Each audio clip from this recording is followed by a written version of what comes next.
And a welcome here to Wake Up Call with Dan Tortora inside of the Great Lakes Honda City Studios. You just saw that coming into the broadcast.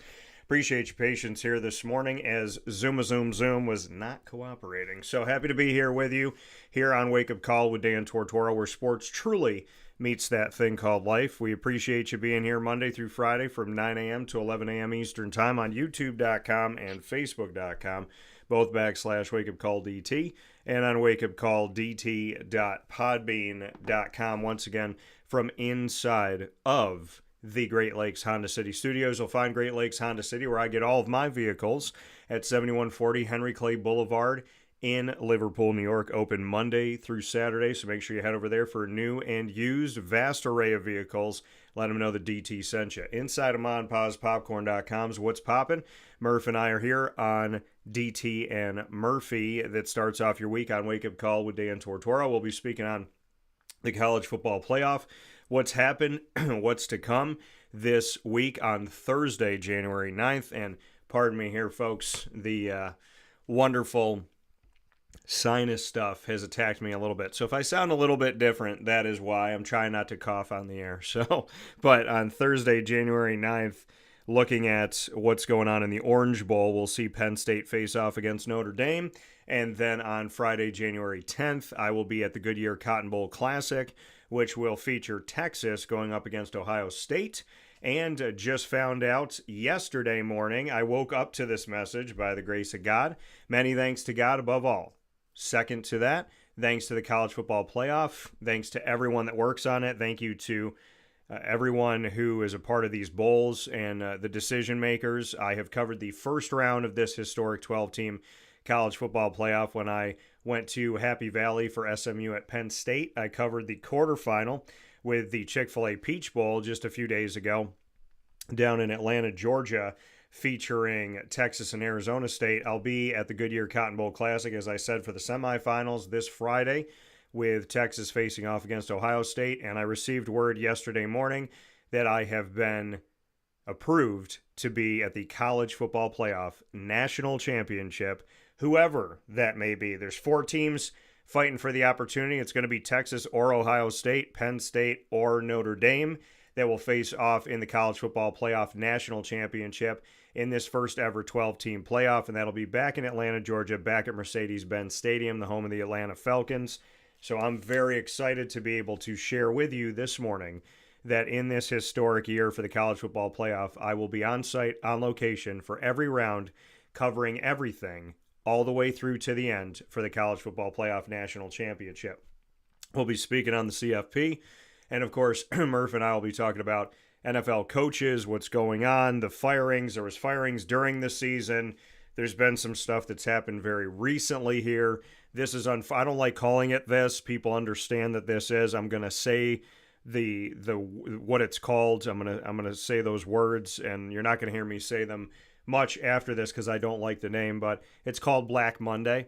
And the reason why I don't like the name is it's, people already don't like Mondays, and then Black Monday is that first Monday after the end of the regular season where coaches know they could get axed, and I feel bad for the coaches. I really do. I mean, even if it's poor, even if, things have been happening and there's frustration and whatever, I never like to see somebody lose their job. I don't wish that on anybody.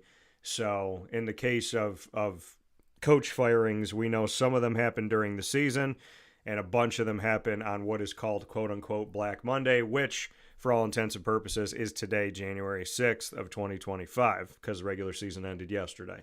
So we will get into that, and we'll talk about Aaron Rodgers, the man who has had many a great moment in the NFL, had a fantastic final game if this is his final game. So with that being said, on Wake Up Call with Dan Tortora inside of the Great Lakes Honda City Studios, Murph is here with me picture in picture, and we're here to talk about many things in the football world, both professionally as well as collegiately, which is kind of professional right now, which is sad to say, but it's true. Murph, how are we doing today? Doing good. We got a little work thing as soon as we're done, so we'll be off to that. So hence why I'm pretty much dressed for it already. But it's been a really interesting week in the sports world with college football and the last regular season games happening yesterday. We all thought last night's game was going to be a little more exciting, but I guess not. I just thought it was funny though how Dan Campbell told Kevin McConnell, "We'll see you in 2 weeks." Yeah. So I mean, it's definitely. I mean, in the end of the regular season, you want the last game to be important, and it was important this season. It was important last season, coming down the stretch that final week. It was important the season before, when the Chargers and the Raiders were fighting for who was going to get in. If they had tied each other, they were both going to get in. But one of them could beat the other one, knock the other one out. That's exactly what happened. In the case here with the Lions and the Vikings, they were fighting for not only who was going to win the NFC North, but who was going to get the number one seed overall. So there's something to be said about. I mean, it's a massive situation to be in here, and the Lions and the Vikings having that final game, and Lions winning that game 31-9, dictating that they have won the NFC North and that they are the only seed in the NFC that will get to sit out the wild card round. As you know, now with 7 on each side, we only have one that has a bye. The 2 seed does not have a bye anymore. 2 plays 7, 3 plays 6, 4 plays 5, and 1 watches until the divisional round. So we know that the Lions have that outright. I've been saying all season long, from the beginning pretty much, that the Detroit Lions are a Super Bowl caliber team, and I stick with that. I also told you Minnesota would be a playoff team, and they are, despite the fact that they didn't have a great day yesterday. They are a playoff team. We will get into those things, but we're going to go to college first. So let's go ahead and jump into the college world. In the Chick-fil-A Peach Bowl, we had an instant classic that I was on site on location for, a double overtime win for Texas, 39-31 over Arizona State. There was a lot of people that thought Arizona State didn't belong there, didn't give a lot of respect to the Big 12, and Texas ends up coming out with the victory. Murph, your thoughts on that game, the instant classic that we had down at the Chick-fil-A Peach Bowl? Texas was commanding, and their defense was showing up. Then Arizona State's offense showed up. Texas's defense disappeared a little bit, only to show up at the end of the game to get an interception and put the stamp on a victory to move forward. Your thoughts on Texas, Arizona State? Well, first of all, yes, that was targeting. I just want to get that out of the way because it was the most blatant non-targeting call I have ever seen. You know, Cam Scadaboo, who I had never even heard of prior to Wednesday, just goes out and just balls out. And now everybody knows who he is. Everybody knows that he's a stud. He's probably going to shoot up draft boards, I would think, because of that performance. He kind of reminded me a little bit of,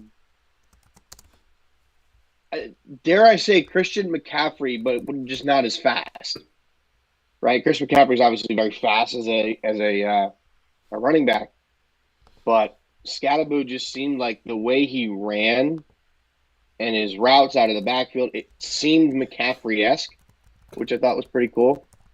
But yeah, Arizona State played as good a game as they could have. If you ask me, they should have won that game because of the targeting call. Because that targeting call would have put them in plus territory and within probably 7 or 8 yards of field goal range. So arguably they could have ran down the clock, kicked the game-winning field goal to win it. Instead, they had to punt. Texas doesn't score. They go to overtime. And they had it won.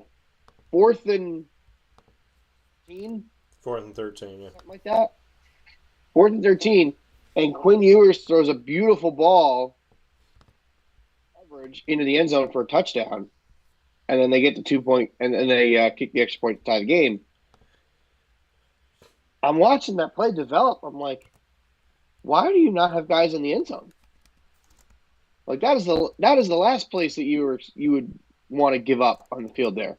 Why are you not playing 2 high safeties and just covering the guy in the end zone and not even worried about if they get a first down? It is what it is because they need the end zone anyway.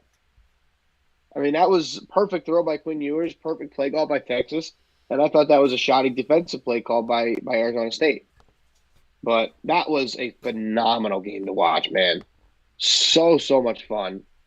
Uh, you know, Quinn Ewers looked.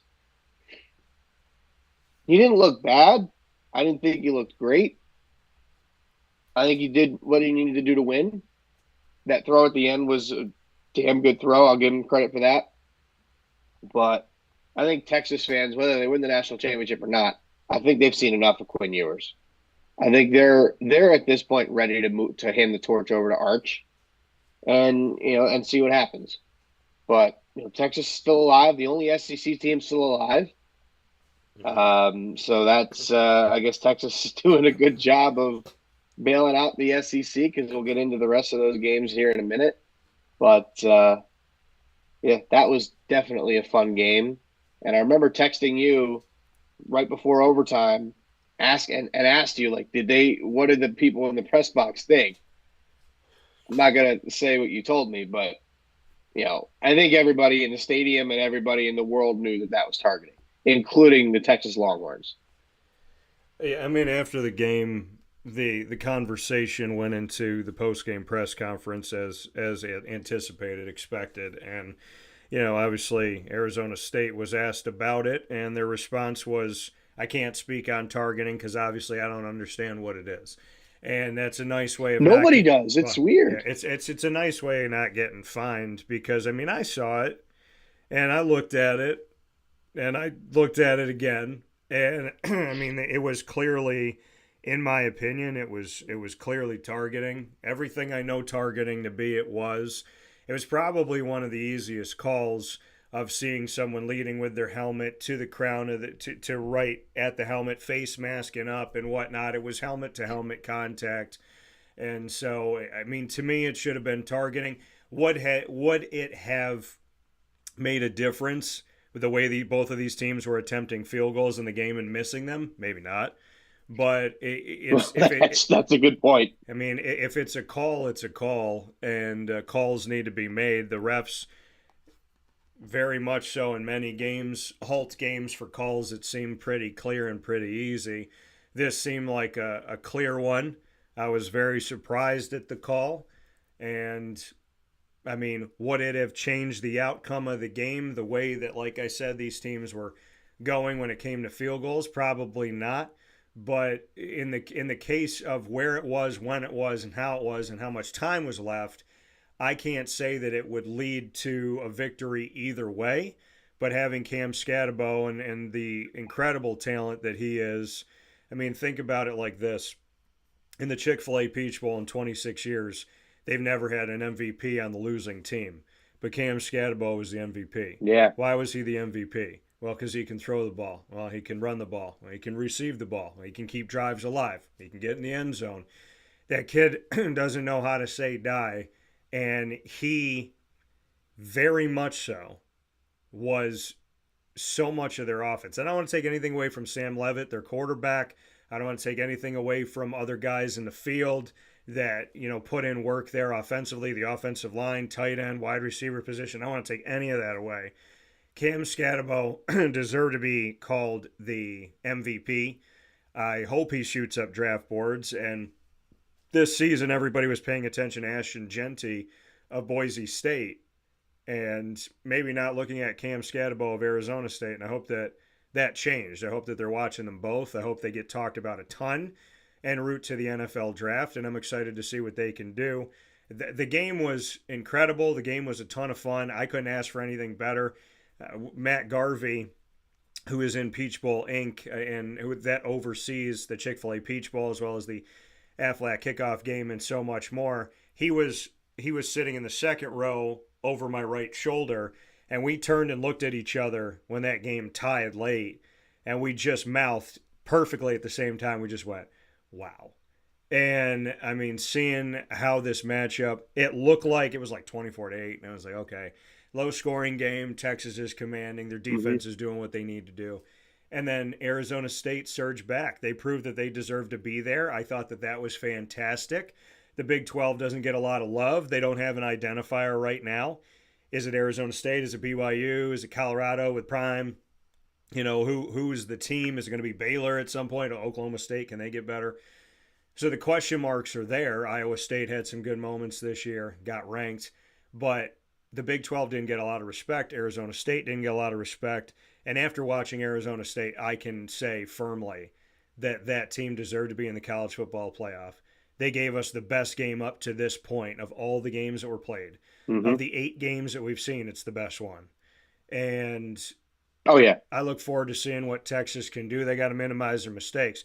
Now, Texas is going to play up against Ohio State. Ohio State and Oregon played in the regular season.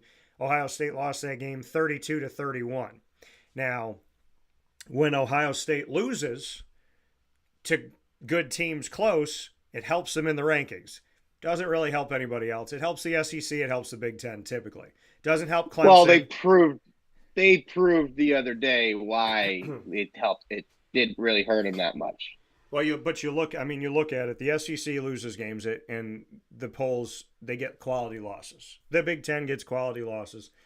The ACC does not get quality losses. The ACC, Clemson lost to Georgia on the first week, and Clemson almost fell right out of the entire top 25. Well, they got blown out though. Yeah, it doesn't matter. I mean, it's different when you get blown out. Well, in that case, then other teams should have fallen a lot farther this year. So Michigan should have absolutely fallen farther this year. So they should have. It took them a really long time to fall. They had to lose 3 games just to fall out of the top 25. Ain't that something? So Ohio State loses to Oregon, considered a quality loss, and they're number 2 in the country. 32-31, they lose that game. But the question becomes, is Ohio State that good, right? Because they don't play a lot of ranked teams. So, and their non-conference schedule is not that tough. So then they go up against Penn State. They beat Penn State. They go up against Indiana, who didn't play any ranked teams. I didn't consider that a quality win, but they beat Indiana. So Ohio State gets into the college football playoff. No surprise there. They get the 8 seed. Now, my argument is that they arguably could have gotten the 6 seed over Penn State because they beat Penn State head-to-head. But I guess the conversation is Penn State played in the Big Ten Championship. Ohio State didn't. And so Penn State also, so going into that and yes. Right. So Penn State going into that game in the conference championship, they were in it. Ohio State wasn't.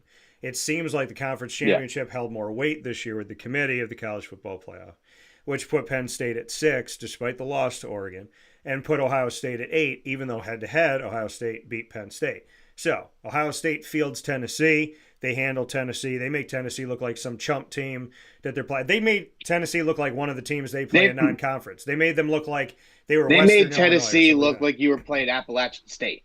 Yeah, they took care of business, and it was like a Western Illinois game to them.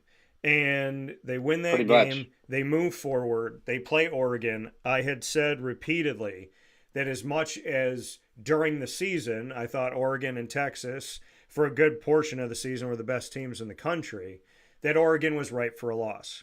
Only team that hadn't lost a game, 134 FBS schools, they were ripe for a loss. Something inside of me said this team's not getting to the end of this thing and hoisting the trophy. Well, a second trip against Ohio State handles business in the Rose Bowl. They take out Oregon. They don't just take them out. They beat them by 20 points, 41-21. The game was over in the first quarter. And there was a surge by Oregon later on, but they won. But Ohio State took care of business, took care of that surge by Oregon late. It was too little, too late. A good second half at moments for Oregon. It was garbage time. But Ohio State had already won the game in the first half. So ultimately, Oregon, now every team in FBS has a loss this season. Ohio State moves on. And dare I say it, but Ohio State, as of right now, in my opinion, and this is tough for me to say because I can argue more than one of these teams, I believe, and I agree with my father on this one, Ohio State is the most dangerous team of the 4 that are left. Wow. I was waiting for you to say something like that. They are. But it proved it. I knew going into the Oregon game that Ohio State could easily beat them. I didn't think they'd blow them out, but they did. I mean, the 20-point margin of victory is not evident to what happened in that game. That game was a blowout from start to finish. I mean, what they scored 35 points in the first half, something like that.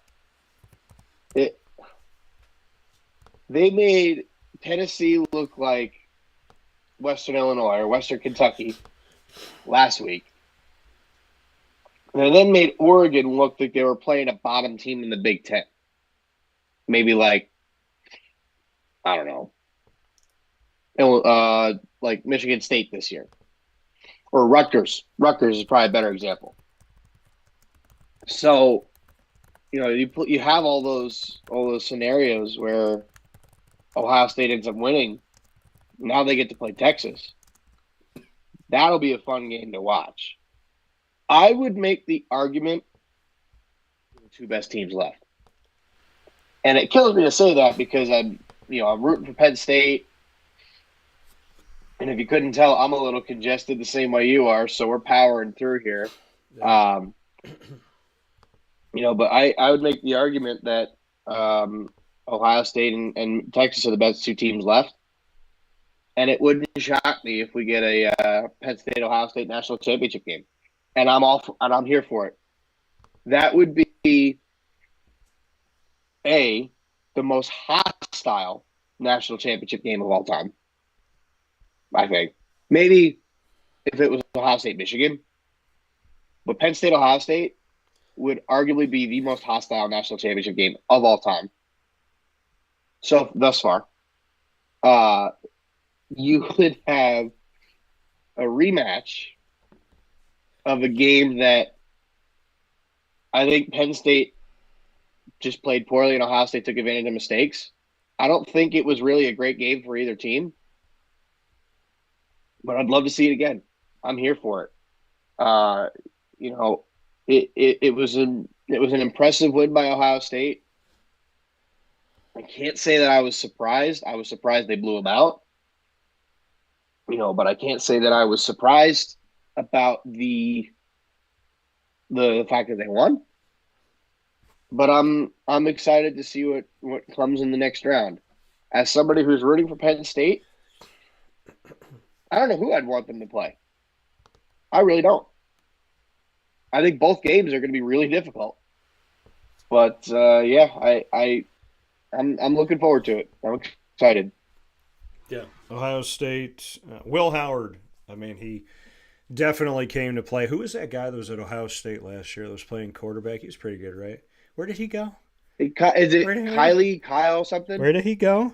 I don't know. Is it Carl? Is it Carl? I think we forgot about him. I don't know. I think it's like Carl McMillan. I don't know who that guy is. Maybe Kyle McCord. I don't know. Like that sounds relevant. But that sounds right. Yeah. Kyle McCord, single season passing touchdown leader, passing Ryan Nassib at Syracuse in their history. Single season passing yard leader, passing Ryan Nassib as well for Syracuse history. Single season passing yard best in ACC history, passing Deshaun Watson of Clemson. So, yeah, he led the ACC. He led Syracuse. Well, let's start small, get big. He led Syracuse, his school. He led the ACC, his conference, and he led the nation, all the states, yeah, all of them, 134 FBS. Ain't that something? Led the whole country. So shout out to Ohio State and the work that you're doing with Will Howard, but don't forget about the fact that Kyle McCord, the guy that you apparently some of you couldn't wait to see go. Well, I'm happy that you pushed him out the door. So, what do they say? You go where you're appreciated. So Kyle McCord doing his work, had a fantastic season, and is currently in a situation where we're looking at potentially him seeing a fifth year or going to the NFL draft. And it's a win-win situation for him, really. It's going to be good with whatever ends up happening with that. If he goes to the NFL, I think he ends up in a great situation, most likely, because teams are too stupid to realize that he's arguably the best quarterback in that draft. Yep. Yeah, he's going to go in the third or fourth round. Yeah. Right? But if he goes back to Syracuse, he can easily be a first-round pick next year if he replicates what he did this year. Or maybe not even have to replicate it. 80% of what he did this year. He'd still get there, which would be fun. Yeah. Kyle McCord putting himself in a great situation. I will be breaking that down more throughout the week. of my thoughts on Mr. McCord and where I think would be potentially best for him. So Ohio State wins. Texas wins. They're playing each other in the Goodyear Cotton Bowl Classic. That game will be a Friday night special. On January 10th, I will be there, by the grace of God, down in Arlington, Texas, the home of the Dallas Cowboys, AT&T Stadium, and right down the road from the best tostadas I've had in my life at Hurtado. So, you're going to have to go back. I have to. Also right by Texas Live, which is a really cool experience, and it's right outside of the Texas Rangers Stadium. So a lot of good stuff down in Arlington, Dallas, Irving. It's all kind of in the same area, Fort Worth. So make sure you head down. If you're not, get some tickets. Go to the Goodyear Cotton Bowl Classic. It's a fantastic experience. There's a ton of people there. The Peach Bowl that I've experienced more than once is nuts. And the city of Atlanta, I mean, it's crazy. Peach Bowl Inc. does a tremendous job. Gary Stoken, Matt Garvey, Dylan Faulkner, the whole team down there does an incredible, incredible job. And it's so much fun. I got to be on the field pregame. I got to be on the field postgame. I got there 3 hours early. I got to experience so many different things. And they put everything that they do at the Chick-fil-A Peach Bowl, if there's a hitch, you don't see it. And I have to echo that to the Goodyear Cotton Bowl Classic. I've experienced the Goodyear Cotton Bowl Classic and been down for it. The media hospitality, they treat us like we're the players. They treat us like we're VIP. So the way the media is handled at the Goodyear Cotton Bowl Classic is second to none. The Goodyear Cotton Bowl Classic, the arena, AT&T Stadium, been on that field as well. Wanted to get on that field when I was a little kid and got to get on Cowboys Field a couple of years ago. Got to see an instant classic there when Tulane beat USC, and after that, number one pick, Caleb Williams, in the NFL draft. So I got to see Caleb live. I got to see Michael Pratt live.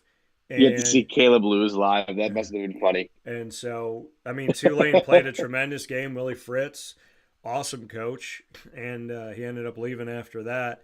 But he did a tremendous job turning that program around, and it's continued to have success with John Summerall there for Tulane. Unfortunately, they lost their quarterback to college football free agency, but hopefully they'll be able to find somebody and work things out and be ready for this upcoming 2025-26 season for Tulane.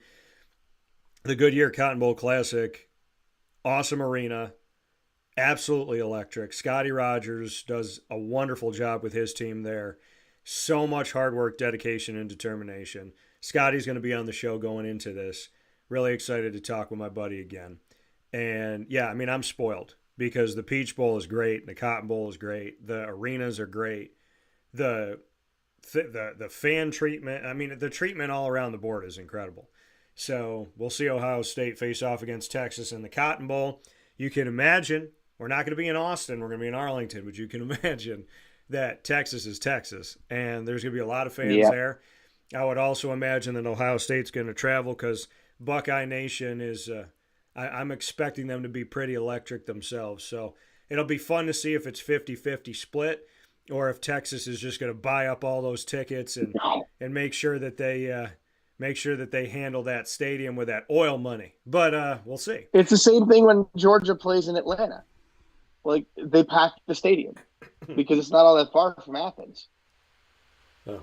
Well, it'll be exciting to see how many Ohio State fans Dallas and Austin got to their are not tickets. That far apart, I don't think. I mean, that is a big state. Yeah. It's a lot bigger than you think it is when you're like driving through it and you're like, oh man, yeah, I could get from, Arlington over to San Antonio, and then you look at how far it's going to take you and you're just like, oh my goodness, that's a little bit of a trip there. So, but yeah, it's literally a straight drive right up I-35. Probably an hour and a half drive. Yeah. Well, they're going to show up. I don't care if they were in California. Those Texas fans are going to show up. And Ohio State, hopefully y'all bought some tickets and y'all be able to get out there and have some fun. But I'm excited to see you down at the Goodyear Cotton Bowl Classic this Friday. On the other side of it, Penn State handles Boise State. In the first half, it was a game. In the first half, it could have been 17-14. In the first half, outside of a penalty and some things that happened, could have been very close. In the second half, the game balloons out in the fourth quarter. It looks like Boise State made a lot of mistakes because they're forcing throws and doing things later on in the game. A bunch of those interceptions come late. So the end result of that score doesn't really epitomize what it looked like coming out of the gate. But Penn State, again, defensively, handles. Drew Aller had a better game than he had in the first round against SMU, where he had a little over 100 yards and no touchdowns. And so Drew Aller and the crew, they do what they need to do. Penn State's rushing attack doesn't get enough credit. They go to work. The defensive side of the ball goes to work. They win their game. Penn State over Boise State. Ashton Jeanty gets over 100 yards toward the end of the game. He doesn't get to Barry Sanders' record. So sad to see on that side. But Penn State continuing to move forward. Now Penn State is going to be one half of the Orange Bowl. I saw Penn State live. I saw their fans. I experienced what they are on not third down, first down, second down, third down, fourth down, halftime, doesn't matter. So Penn State shows up, fans show up, Franklin shows up, the staff shows up, and this defense that I called in the first round a very dangerous unit, arguably maybe the most dangerous one, but now that we're getting down the stretch here, Texas has some good defensive players. Ohio State could do some things defensively. They as all we do. saw. So, and Notre Dame's been able to handle too. So it's really going to be interesting which defense can make a stop. And I'm really paying attention to the takeaway game between Penn State and Notre Dame. I mean, in every game it's important, but I feel like Penn State and Notre Dame might be a little bit lower scoring, and they might have to, it might be a possession or two that somebody steals away. Your thoughts on Penn State ending the incredible, illustrious, magical, and dare I say it, might not be done again or for a very long time, the career of Ashton Jeanty? Yeah, I mean, for about 3 quarters, Jeanty looked horrible. It was Penn State's defense. Now, the problem with Boise State, their play calling was so predictable. It was basically give the ball to Jeanty or bust. So, they kind of game plan for it. Their secondary is good enough that they can go out and, play man coverage and be fine if they do end up throwing the ball. But Penn State was they weren't blitzing on every play, but they were sending 5 or 6 guys on almost every play. They were stopping Jeanty for like 2 or 3 yards on every play. This is a guy that was averaging close to 6 yards a carry all season long. And they did an outstanding job of holding him to only 126 yards. And most of that was in the end of the third quarter and the fourth quarter. I think he had maybe 65 or 70 yards at the end of the third, if he was lucky. I think he had one big run in the beginning of the fourth quarter for like 25 yards or something like that. And that was basically it. So massive kudos to Penn State's defense for being able to contain him, because they were the first team all year to be able to do it, because most of those yards that he got was in garbage time. I mean, the game was over at that point. So, you look, and you're right, the first half, it was definitely a game. The Penn State gets a turnover and then proceeds to turn the ball right back over to Boise State, and they end up going down. I think they kicked the field goal on that drive. So it could have been a lot closer, but I also think Boise State looked completely overpowered and outmatched. So it was the same kind of situation that we saw with Penn State against SMU. It was the same kind of situation we saw with Ohio State and Tennessee. Same situation we saw with Notre Dame and Indiana. It's just some of these teams that made the playoff just had no business being there. And we were chatting on the phone yesterday when I was driving home, and we basically agreed, like, teams like Indiana, teams like Boise State, teams like, well, maybe not Tennessee, but they got bad draw at Ohio State. But Clemson only got in because they won a conference championship. SMU played as though they deserved it. They lose their conference championship. They still got in, but they were not even close to the same level as Penn State. There were definitely at least 4 or 5 teams in this playoff that did not deserve to be there. Clearly. And we've talked, you've mentioned Army and how you thought they could have gone in. And Do I think they would have been in over some of these teams that are there? Probably not, but you know, maybe they did deserve to go in and get that butt kick, that butt whooping. Who knows? But regardless, I do think they're going to make changes with the playoff format. I think the whole top four seeds or top four conference champions get a bye is probably not a great idea. All four of them lost. Yeah. And realistically, every single one of them was an underdog in a game. How do you have four teams, two of them being double-digit underdogs? First playoff game. Arizona State was a double-digit dog. Boise State was a double-digit dog. Right? Ohio State was a favorite by a couple of points. I think Notre Dame was favored over Georgia because Carson Beck not playing. Like that, we got to work on this. You knew there were going to be some bumps or some hiccups in the first year of the 12-team playoff. Yeah, but this was rough. I mean, you got the 5, 6, 7, and 8 seeds. It's not impossible that we get the 7 and 8 seeds playing for the national championship. Yeah. That's crazy to think about. Yeah. I still think it's going to be 6 and 8 because I'm kind of rooting for Penn State, Ohio State. But we'll see. I'm really interested to see how it goes. I'll be watching the games this week, and I'm excited for it. Obviously, I'm rooting for Penn State, but this is what's funny. You got the 4 most passionate fan bases, I would argue, in all of college football. Maybe not as much Texas, but you got 4 of like the 6 or 7 most passionate fan bases. Because Texas Longhorns fans are ridiculously passionate. Like, they pack that stadium. Yeah. But I would argue you got the top 3 in Penn State, Ohio State, and Notre Dame. There are Notre Dame fans country. World. There's Notre Dame fans in Ireland. There are Penn State and Ohio State fans all over the country. Both of those stadiums, Beaver Stadium in Penn State and Happy Valley and the Horseshoe in Ohio State, those places get packed. Over 100,000 crazy fans every time. Yeah. So you look at that. You look at Notre Dame and South Bend. They have a ridiculously crazy fan base. This is going to be a rowdy next couple of weeks, or next week or so, with these 4 teams. If we get a Penn State Ohio State national championship game, that is going to be one of the most hostile environments in all of college football. Penn State Ohio State, I don't think have ever played each other in a playoff game of any sort.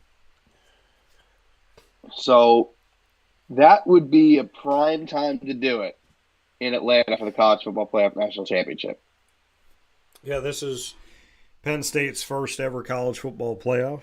And to the credit, it's SMU's first. It's Boise State's first. It is not Ohio State's first. A lot of teams first. A lot of teams have had the opportunity to, well, I shouldn't say a lot of teams have had the opportunity to get here. Some teams have had the opportunity. Notre Dame has been here before. Ohio State has been here before. Texas has had a road as well. So looking at where we are right now and what's left, it'll be interesting to see how things shake out for this last 4. It could be the Big Ten versus the Big Ten. It could be the SEC versus an independent. It could be the SEC versus the Big Ten. It could be the Big Ten versus an independent. It could be the SEC versus we'll see what happens here. So it's going to be good. It's going to be fun. It's going to be electric.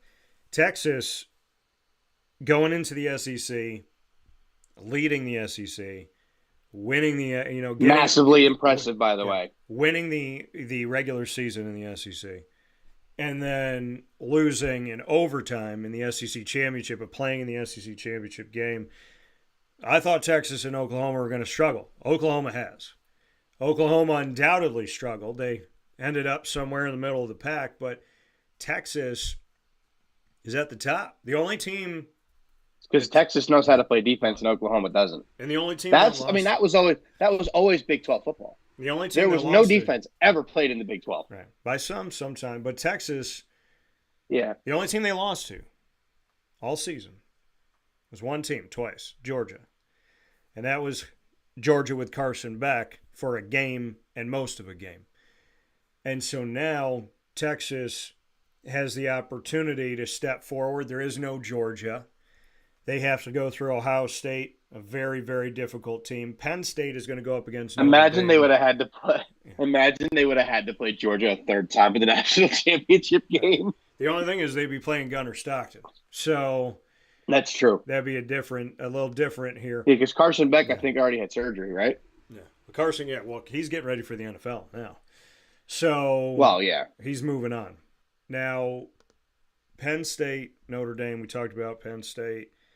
I've talked about their defense, the consistency that they've had, the fact that they have multiple guys, their linebacker core, their running backs on offense, the work that they've been able to do. Drew Aller, I don't think we've seen necessarily. Well, I'm not going to say necessarily. I don't think we've seen his best game yet in the playoff. So that'll be interesting to see on one side. On the other side of it, Notre Dame, Marcus Freeman. So I'm at the Chick-fil-A Peach Bowl, and Peach Bowl Inc. oversees the Dodd Trophy. The Dodd Trophy is named after Bobby Dodd, and it's about naming the Coach of the Year, and there's different Coach of the Year awards. This one talks about a coach who oversees a team that exemplifies scholarship, leadership, and integrity.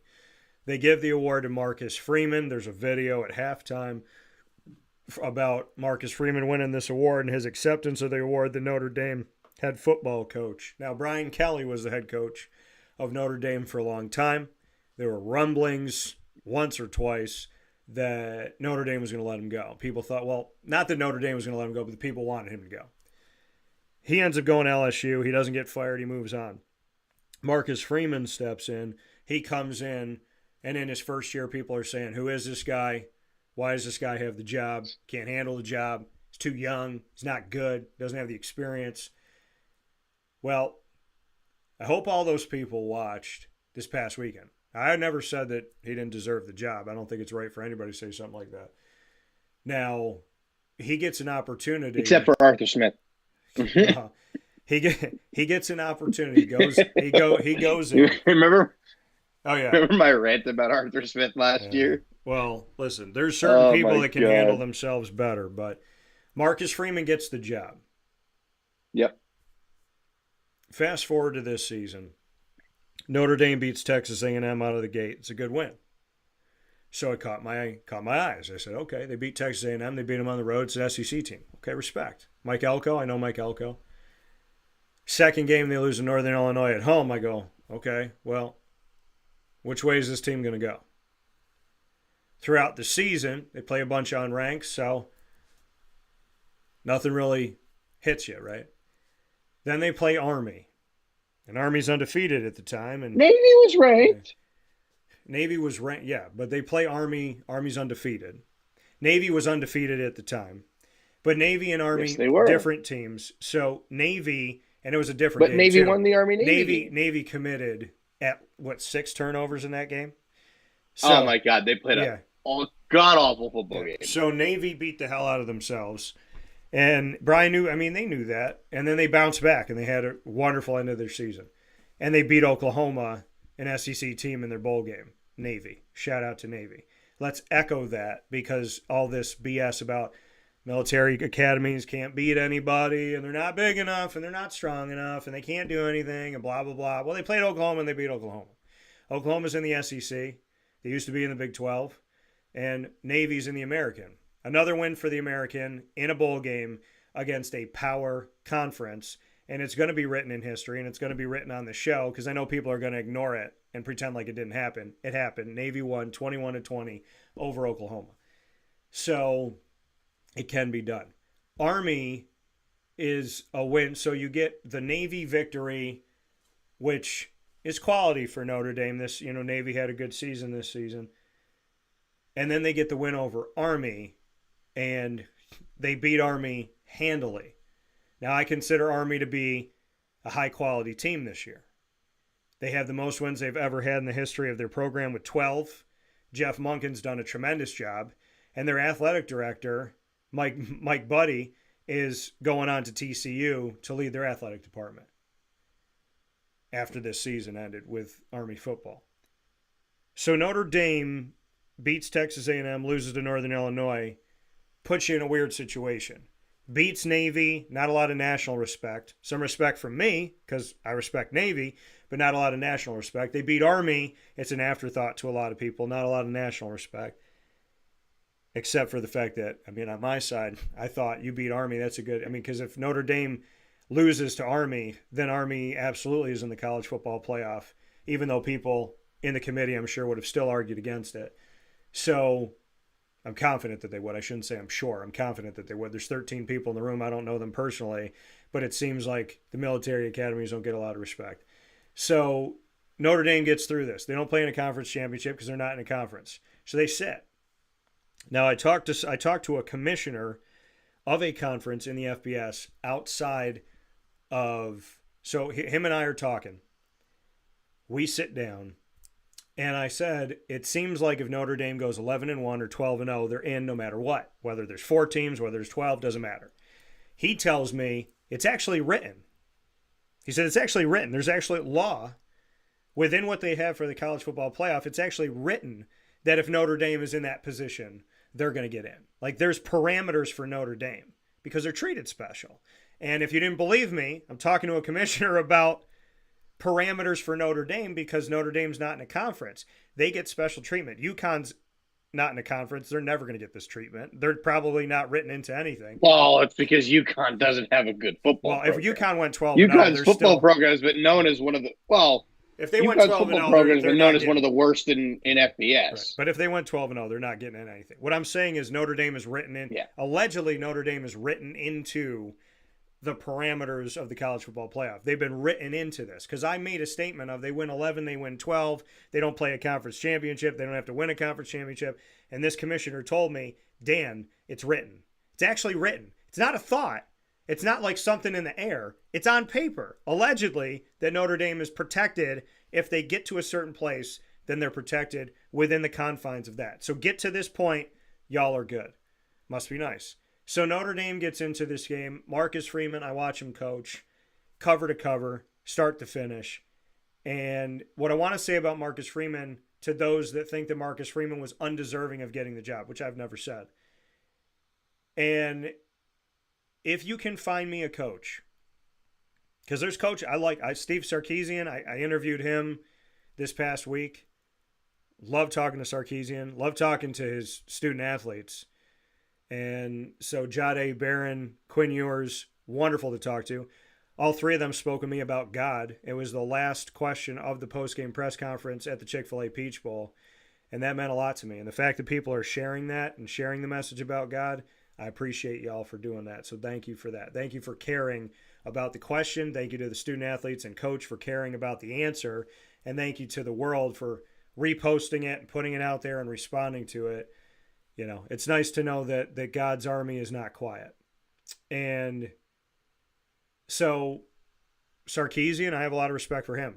Franklin, sitting in the room with him in the first round, the way he treated the media, the way he handled himself, the way he talked about the family, the way the OC and the DC spoke with me about Franklin and about the atmosphere, I respect that. Go to Ohio State and Ryan Day, one of the guys that I haven't gotten to really spend a lot of time. And hopefully I'll be able to do that at the Goodyear Cotton Bowl Classic. All these coaches have something. And I don't want to take away from Ryan Day, Steve Sarkisian, or James Franklin by what I'm about to say, because I'm not saying that they don't. I'm saying this is what I saw in the game of Notre Dame. Notre Dame against Georgia. Marcus Freeman, 4th and short. He's going for it. 4th and 2, 4th and 1, beginning of the game, middle of the game, middle of the quarter, end of the game, already ahead, doesn't matter. He was on the sideline, looking his team right onto the field, eyes on the field, clapping them up like he was a fan, clapping them up like he was one of their parents, supporting them. You got this. Let's go. 4th and 2. All right. 4th and 1. Clap it up. We got it. His way he was on the sideline, his faith he has in his team, the way that he handled himself, the amount of support that he gave them, the consistency of support that he gave them. I just want to let people know, because this guy won the Dodd Trophy, and that's not a little trophy to win for Coach of the Year. If you go back and you watch the game, and I implore you to do so, go back and watch Notre Dame against Georgia. Watch Marcus Freeman on the sideline. And I'm not going to take away from his staff, because shout out to them too. Watch him on the sideline. Watch how he treats his players. Watch how he acts. He dictated the game. He played chess, and he won. He called out Georgia every time. Kirby Smart won back-to-back national championships, and he looked across that sideline and was like, Kirby, I'm not flinching. Kirby, I'm not sweating. Kirby, I'm not going to stop. Marcus Freeman, for as young of a coach as he is, and for all the other coaches that get talked about before they mention Marcus Freeman, go back and watch that Notre Dame game against Georgia and tell me you wouldn't want him to be your coach. Tell me that man wasn't confident. He could have been shaking in his boots. He didn't show it. He could have been terrified. He looked courageous. That man believed in his team. That man dictated the game. He dictated the pace, and he would not give the ball back to Georgia without a fight. And I got to say that when you watch the SEC and how much they beat the hell out of each other, and they got punished for beating the hell out of each other this year, which was not fair. Find me a coach that called out Kirby Smart as much as Marcus Freeman did and was successful with it. That was awesome to see. Fourth, let's go. He was treating fourth like second down. And it is so demoralizing to be a football team that is going up against a team going for it on fourth down and knowing that that team is extremely confident, their coach is confident in them, and that they're going to get it. Watching Notre Dame play Georgia made me think of Bill Belichick and the Patriots when Bill's like, F it. We got 8 minutes left in the first quarter. It's 4th and 3. Go for it. I want to let them know who I am. I want to let them know who we are. And I want to let them know it's going to be a tough day. Marcus Freeman did that. And he made me think of Bill Belichick, who's one of the greatest coaches of all time. So what I have to say about Marcus Freeman, hell of a job. I don't care what the naysayers say about you. I've never naysayed about Marcus Freeman. I've said that Notre Dame has an unfair advantage, which is clear. But Notre Dame's backed it up. And this year they've beaten Texas A&M. They beat a good Navy team. They beat a good Army team. And now they've beaten Georgia. And the statement I made after the game over Georgia was, please do not say that Notre Dame won this game because Carson Beck didn't play. Because Carson Beck doesn't play special teams, and they had a special teams touchdown. Carson Beck does not play defense. Now, would Carson Beck have made some better throws and better decisions? Maybe. But keep in mind, Georgia dropped passes. Gunnar Stockton put the ball on the money in the open field, and the ball fell on the ground. So Georgia made mistakes. No, they didn't have Carson Beck, but Notre Dame won this game. I watched it from start to finish. They won the game outright. And I've said a million times on the show, and I've said it before, and I'm not going to say it again after this, if you can't hear me at this point, you just want to fight. I never said Notre Dame was a bad team. I said they had an unfair advantage. I never said they couldn't win a game.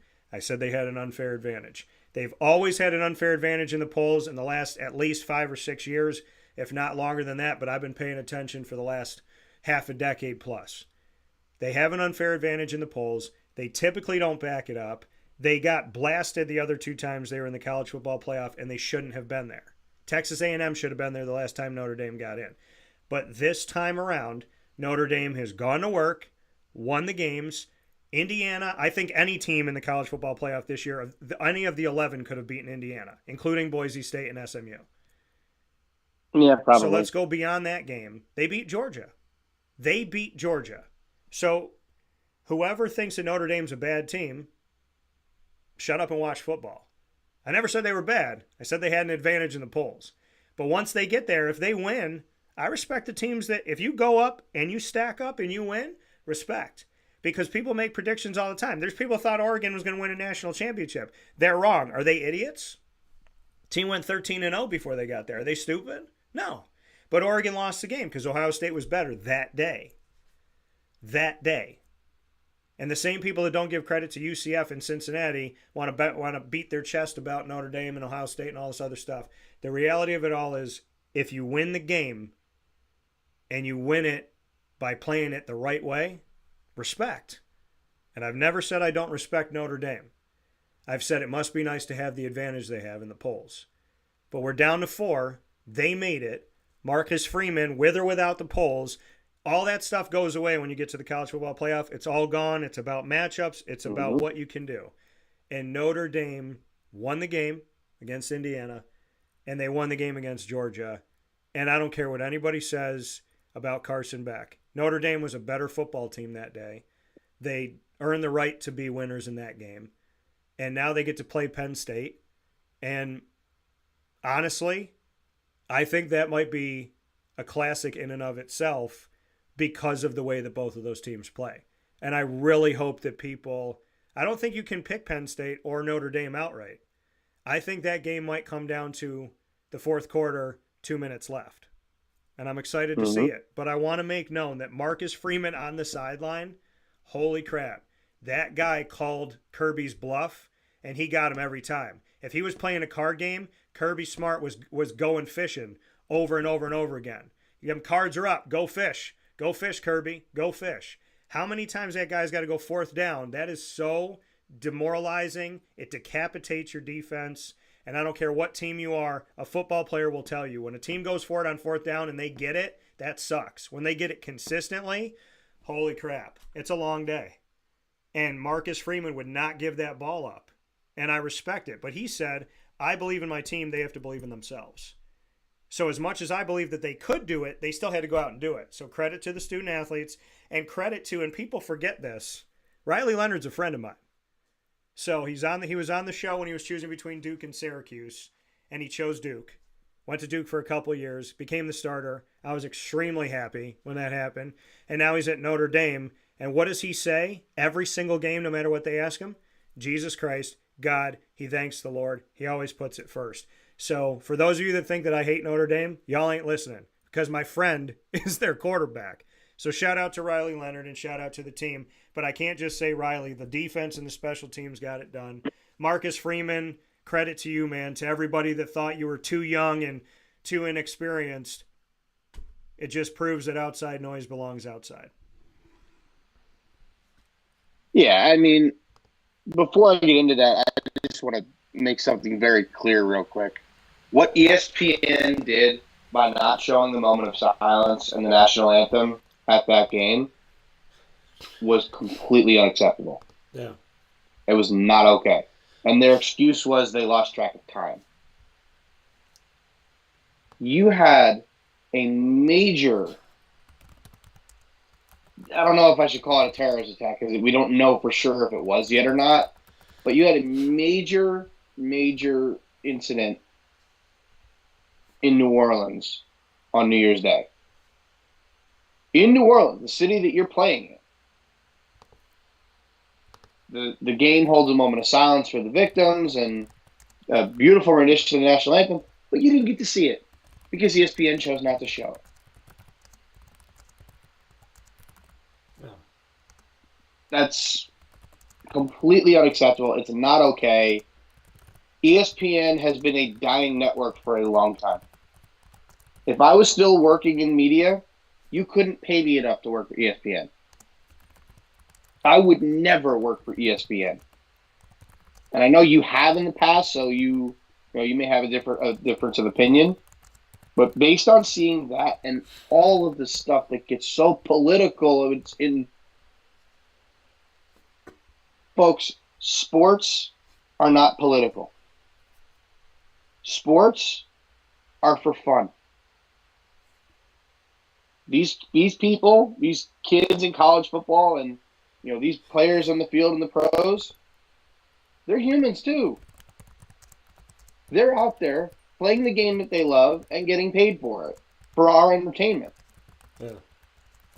It's supposed to be fun. Politics makes this not fun. Yeah. Politics have no place in sports. I've said it before. I'll say it 1,000 times. Politics have no place in sports. ESPN should be ashamed of themselves for not showing that, because in the situation of what happened on New Year's Day in the early morning hours of New Year's Day in New Orleans. Yeah. That should have been shown. That should have taken priority over any commercials. Anyway, back to the important thing, back to the game. Did Carson Beck not playing was it helpful to Notre Dame in their win? Absolutely. Yeah.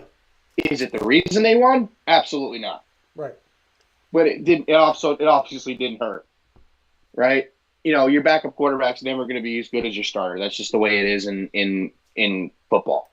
I mean, look at the Miami Dolphins yesterday against the Jets. Tyler Huntley looked lost at times. That offense is completely different when Tua is not on the field. So, looking at what Notre Dame did, by the way, we're not scoring 3 more points. Otherwise, I would have won some money. So that would have been nice. Yeah.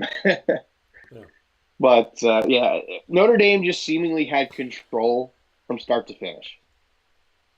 They took control of that game. Marcus Freeman was doing his best Dan Campbell impression, and they won the game. I mean, they won the time. They won the time of possession. They seemingly dominated the game from start to finish. Now, I also don't think Georgia was as good this year as they've been in years past. I'm not a huge fan of Carson Beck in general. Yeah. I don't think that team was that good this year. They just beat Texas twice. So because watching that team play against Florida in that game, they did not look good. Yeah. Until DJ Lagway got hurt, I thought Florida was going to win that football game. I did. I did not think Georgia was that good this year. So credit to them for knocking off Texas twice and making it to winning the SEC again. Yeah. Making it to the playoff, and then they faced Notre Dame, and they looked like crap. Yeah. They did not look good. But you're right. Gar Stockton was hitting guys in the hands, and they were dropping passes. Yeah. When you're a quarterback and you hit a guy in the hands, there's nothing you can do about it. Aaron Rodgers' first throw of the game yesterday hit Devontae Adams in the hands. It popped up, and it was intercepted. Yeah. That's not the quarterback's fault. Yeah. Quarterback can't throw and catch the ball. They can just throw the ball. Yeah. So, realistically, it's not really on Gunnar Stockton. Now, did he have a great game by any means? No. No. I mean, let's see. I mean, he threw for 234 yards and a touchdown. He didn't throw an interception or anything, right? But Georgia just really couldn't do anything on offense. They couldn't. I mean, his QBR was 51. That's not good. Guys were dropping passes. They couldn't run the ball. He was constantly getting pressure. I mean, Notre Dame had 4 sacks.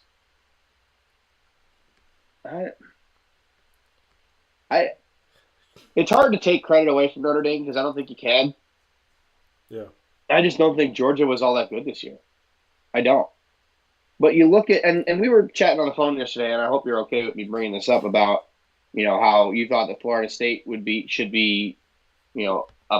have a gripe about Georgia not getting punished for losing their starting quarterback, and my argument was the fact that which of the 3 other conference champions were you going to rank ahead of them, and you couldn't, right? Like you weren't going to rank Boise State ahead of them, you weren't going to rank Arizona State ahead of them, and you weren't going to rank Clemson ahead of them.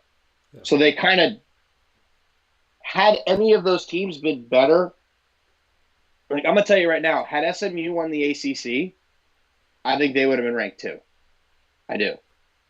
They would have. But when they lost the ACC and they would have put Boise State 4.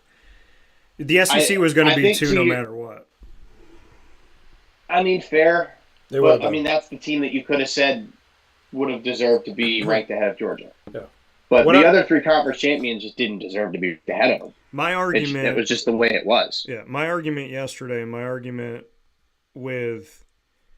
And I have to say this. I have to figure out my words and how I want to say this. The college football playoff last year was 4. This year it's 12. The college football playoff last year didn't care about conference champions as far. Well, I shouldn't say didn't care about conference champions, but there was no automatic bid for a conference Well, they champion. did. So there was no automatic bid for conference champions in the 14 playoff. There was no guarantees of that in the seeding and buys or any of that in the college football playoff when there was 4. Now that there's 12, they take the 5 highest ranked conference champions and they bring them in. They give the first 4 a bye. The 5th one could be anywhere 5 to 12. We saw that with Clemson, they were 12. So my conversation last year was, wow, they knocked Florida State out of the college football playoff as an undefeated quote-unquote power conference when there was 4. That's never happened. Didn't happen to the SEC, didn't happen to the Big Ten, happened to the ACC. So in the case last year, you say Jordan Travis goes down before the conference championship game. They win a game without him. So the committee for the college football playoff already saw that they could win without him. Even if it was ugly, doesn't matter. They still won. So they won a game without him. He goes down. They stay undefeated. They go to the conference championship. They win a conference championship without him. So they do all of these things. Undefeated, well, in a power conference, check. Win the power conference in the regular season, check. Go and play in the conference championship, check. Go and win the conference championship, check. Do it without their quarterback to show they can win without Jordan Travis, check. They don't make it to the college football playoff. I said last year they would never do that to Alabama, and they would never do that to Georgia. Carson Beck gets hurt before the college football playoff decides. Carson Beck is in throughout the season. They don't see that this team can win without Carson Beck. So Jordan Travis, they saw they could win without Jordan Travis at FSU. They didn't see that Georgia could win without Carson Beck at Georgia. So if we're in the 14 playoff format this year and they let Georgia in, massive gripe. The issue now is you're going to let the SEC champion in, and that was Georgia. You're going to let multiple SEC teams in because that's just the reality of the expansion of the playoffs, is they're going to take care of the SEC and the Big Ten more often than not, more than any other conference. So you're going to let Georgia in. But here I look at Mike Norvell and I look at Florida State, and I look at my prediction last year that they would never do this to an SEC team. They wouldn't do this to a Big Ten team. If Will Howard went down, Ohio State still would have made it. I don't know who would have been their quarterback because they got guys jumping in the portal, but I think Will Howard's jumping in the portal after this season. So you look at what's happened. No, he's going to the draft. Well, because there was the thought that he was leaving and that his backup's leaving too. So you look at Florida State and you look at what happened to them. And the fact that they didn't do it to Alabama when Tua went down when there was 4. And they're not doing it to Georgia now. Georgia got a 2 seed. So what I said in the conversation Didn't Tua go down in the playoff? I think he went down before. Because they had multiple quarterbacks. They had Jalen Hurts playing that year with Maybe that's why, though, because Jalen Hurts did technically get them to a national championship game, and then Tua just took over. I don't know when Tua got. I swear I thought it was in the playoff, but I'm sure it looks like you're looking that up right now. But I think part of the reason why they didn't do anything with Georgia is because they weren't sure if Carson Beck was going to play, and there was a chance that he was. Obviously, he didn't. He had surgery, and he's done. I don't think there was any. I think it was smoke and mirrors. I think there was a chance that he was going to play. Yeah. I think people were hoping, but the reality of it was, I don't think that it was a viable thing. It might have been smoke and mirrors, but I don't either. But what I'm saying about the situation is that in. Georgia doesn't get punished because Georgia could have been dropped. They could have said, yeah, Georgia, they're the SEC champion. They're a 2 seed with Carson Beck. Without Carson Beck, we think they're a 4. Without Carson Beck, we think they're a 5. Without Carson Beck, we think they should play the first round because the argument is, without Jordan Travis, Florida State was thrown in the trash. Without Carson Beck, Georgia was treated as if they still had him. So the argument coming out of Florida State, but you couldn't rank those other 2. You couldn't rank the other 3 conference champions ahead of them. You could. You couldn't. You could. No, you couldn't. You could, because you could say Carson Beck's not their quarterback. I think Georgia beats all three of those teams without Carson Beck. Maybe. But they still got to play him. Boise State got embarrassed. Oregon got him. Not Oregon. Clemson got embarrassed. Think about what it would have done. Maybe they don't beat Arizona State, but going into the playoff, expect Arizona State to give Texas a game. We thought they were going to get blown out. But they wouldn't have to play him. If Georgia gets a 4 seed, all I'm saying, I'm not saying Georgia doesn't deserve to be in. I'm not saying the SEC champion doesn't deserve to be in. I'm saying Florida State, their treatment last year was an awful precedent. And if the committee was going to live by the precedent of last year, they would have punished Georgia in some way. And they did not punish Georgia. That's all I'm saying. I'm not saying I would do it or I wouldn't do it. I'm saying I wouldn't do to Florida State what happened last year. But because they set that precedent, now I think Mike Norvell and Florida State University have more of a gripe with the College Football Playoff Committee to say, we weren't even allowed in. And you're going to let Georgia be 2 without their team? So does that mean we should have been 2? What I'm saying is it only hurts the committee in that case against Florida State what they chose to do with Georgia. I think Georgia's a good team. I think Georgia's a strong team. Are they as strong as they were last year? No. Are they as strong as they were 2 years ago? No. Was I completely like Carson Beck's the guy? Oh my gosh, I believe in him? No. Did I think that they could win this whole thing? I did, because the one thing I know about Georgia is even though they weren't as good as they've been the last 2 years, Georgia is like a sneaky, they just stay in games. They beat Kentucky 13-12. They found a way to beat Georgia Tech in 8 overtimes. It's a team that just wouldn't go away, but they did it all with Carson Beck. And all I'm saying is if you punish a team for losing their starting quarterback, you have to punish other teams the same way. You can't set a precedent and not follow it. And what they did last year in punishing Florida State had never been done before. And so they didn't punish Carson Beck. But I said a year ago, I said they will not punish Alabama and Georgia and teams like that the way that they punished Florida State. And that prediction was proven this year. Because they could have, if Ashton Jeanty went down, and think about this, just think about it for a second. Ashton Jeanty is Boise State. The committee was asked, and I was on the call, Ashton Jeanty, what are your thoughts? They said, wow, he's a tremendous back. They're talking about all the stuff he's done. They said, but we know he's banged up. We know he's got a couple different things going on, and we're monitoring those. You know what that said to me? If Ashton Jeanty goes down, if Ashton Jeanty's injured, if they go undefeated and that man is hurt, if he goes out of the game with an ankle injury in the third quarter, Boise State's not getting in the whole thing. And they're going to let Army in. They'd have put Army. They would have put Army 12th. Yeah. So if they can do that to Boise State and they can do that to FSU, then maybe they should have put Georgia at 3, 4 because of the situation. No. That's all I'm saying. You were because I'm saying based on what they've done. I'm saying based on what they've done. It's not even just seeding though. But it's not just seeding. It would have been seeding. Georgia, hold on. Let me I want to pull up the No, it's not just seeding. Because remember, seeding is not based on just plain old seeding. It's based off the college football playoff final rankings.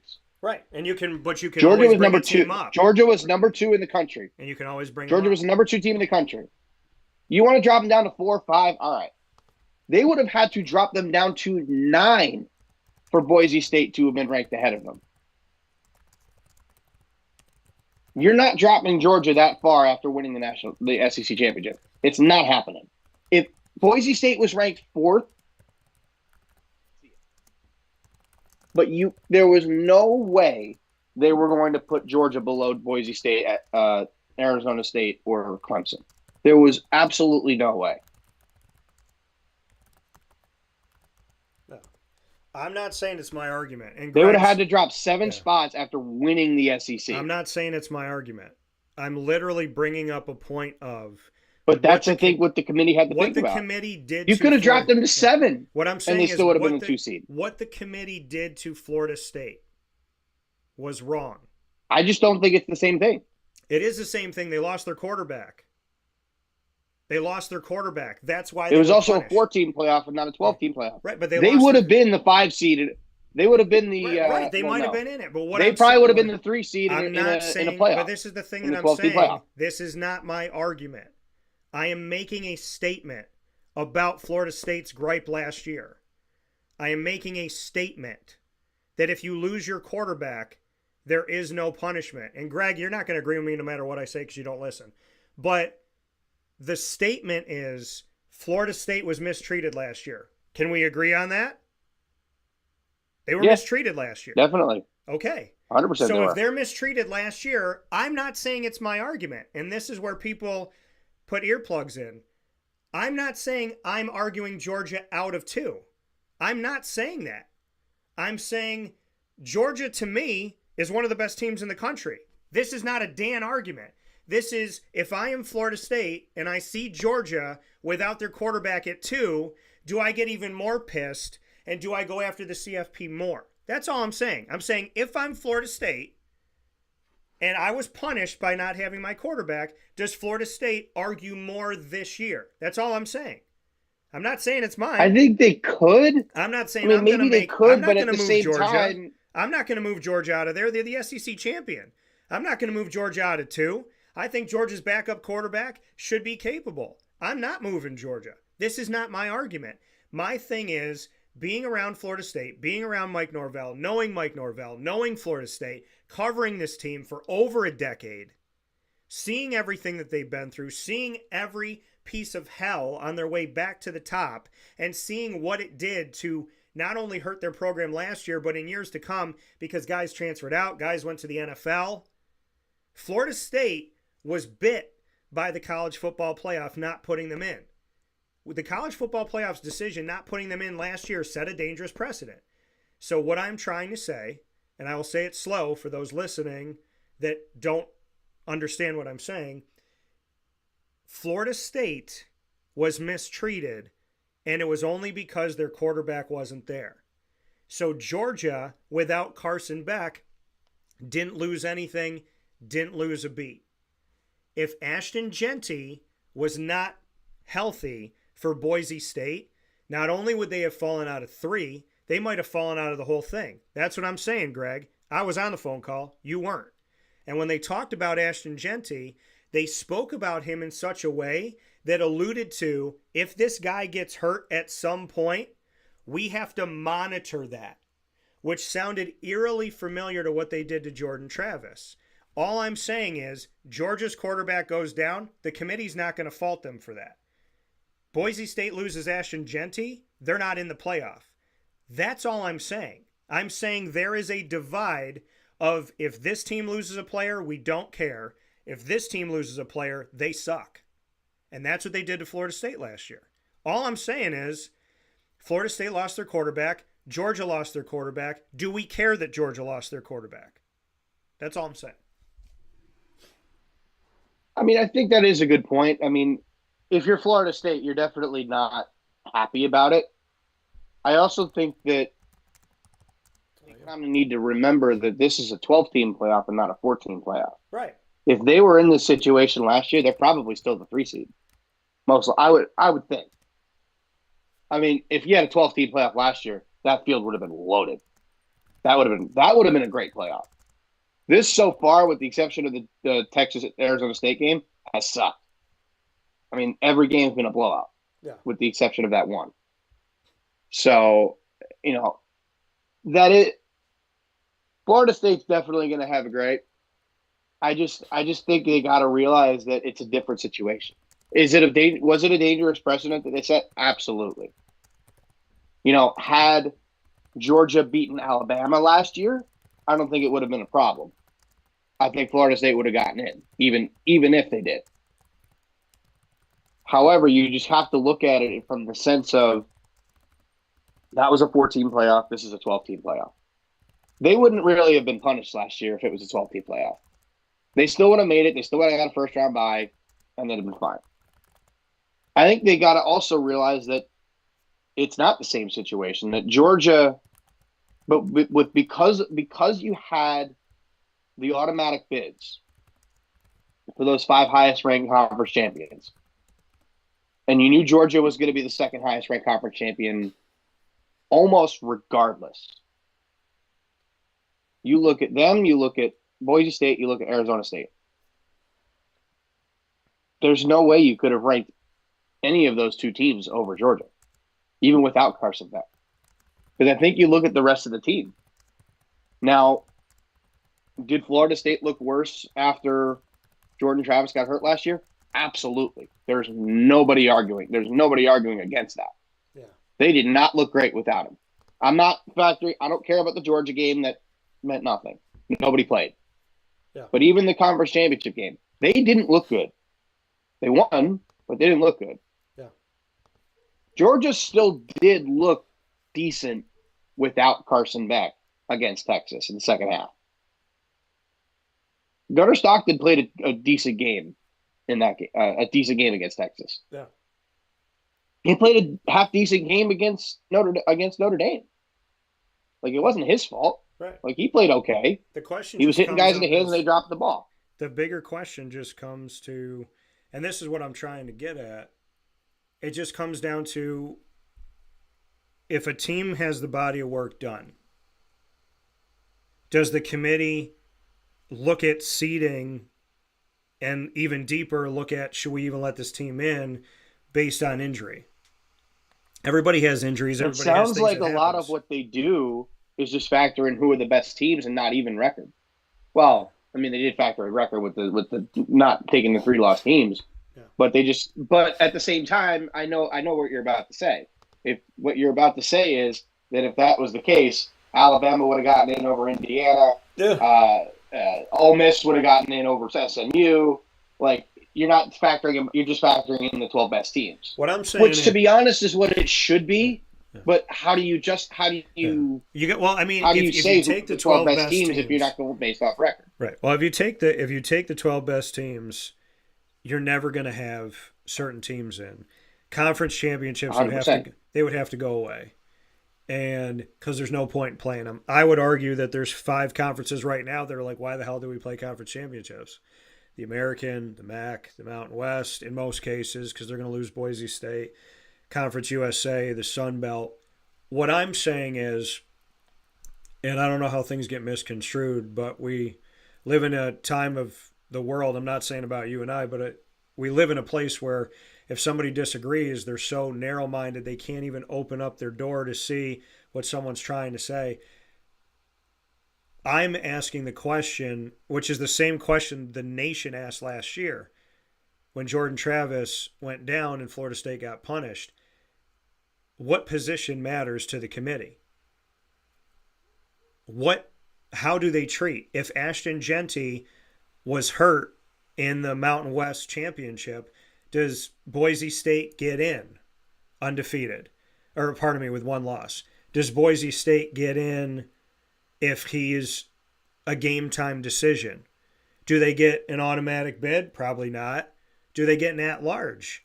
Or do you let in Ole Miss, and does the committee say, well, Ashton Genty's down and he's 90% of their offense?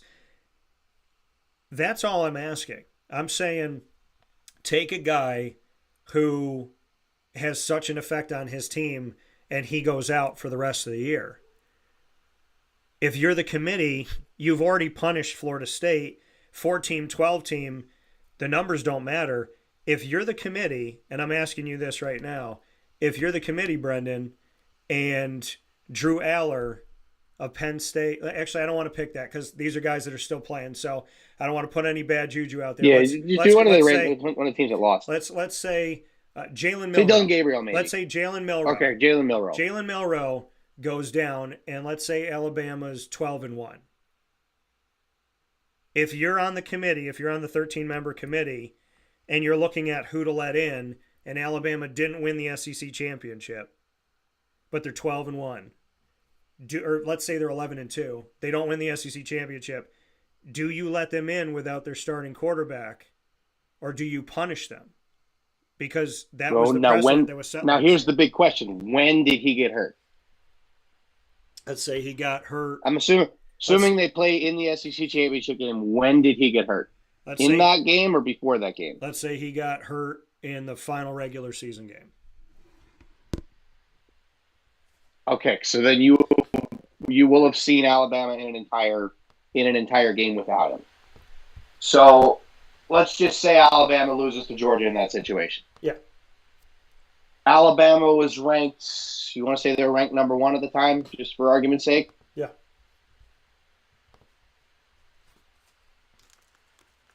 I think chances are they would have fallen. Let's just say Alabama's ranked number one in that situation. I don't know if you could drop them all the way out of the playoff. You at least drop them to not having a home game. Maybe you drop them to 9 so that they play the 8 seed on the road. Right. It would be hard in that situation to drop the number one team in the nation all the way out. I mean, like Florida State was ranked third or fourth for most of last year when they were winning.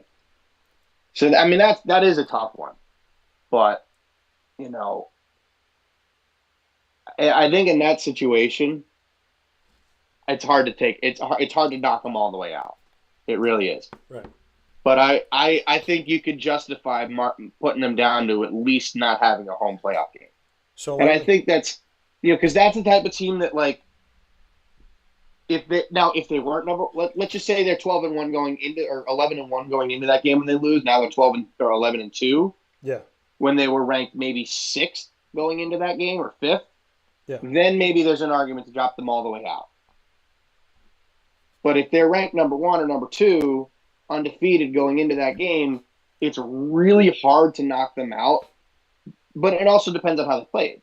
If they played awful and got blown out, yeah, okay, maybe you do drop them all the way out. But let's just say they play Georgia in an SEC championship game, and it's maybe they lose by 10 because Georgia scored a touchdown late to solidify the game. That's one where, like I said, I think you could justify dropping them out of contention for a home game. I don't think you could drop them all the way out, but I think going down to at least the 9 seed would make sense. And I think that's fair because it's punishment for losing your starting quarterback. Yeah. Also punishment for losing the game.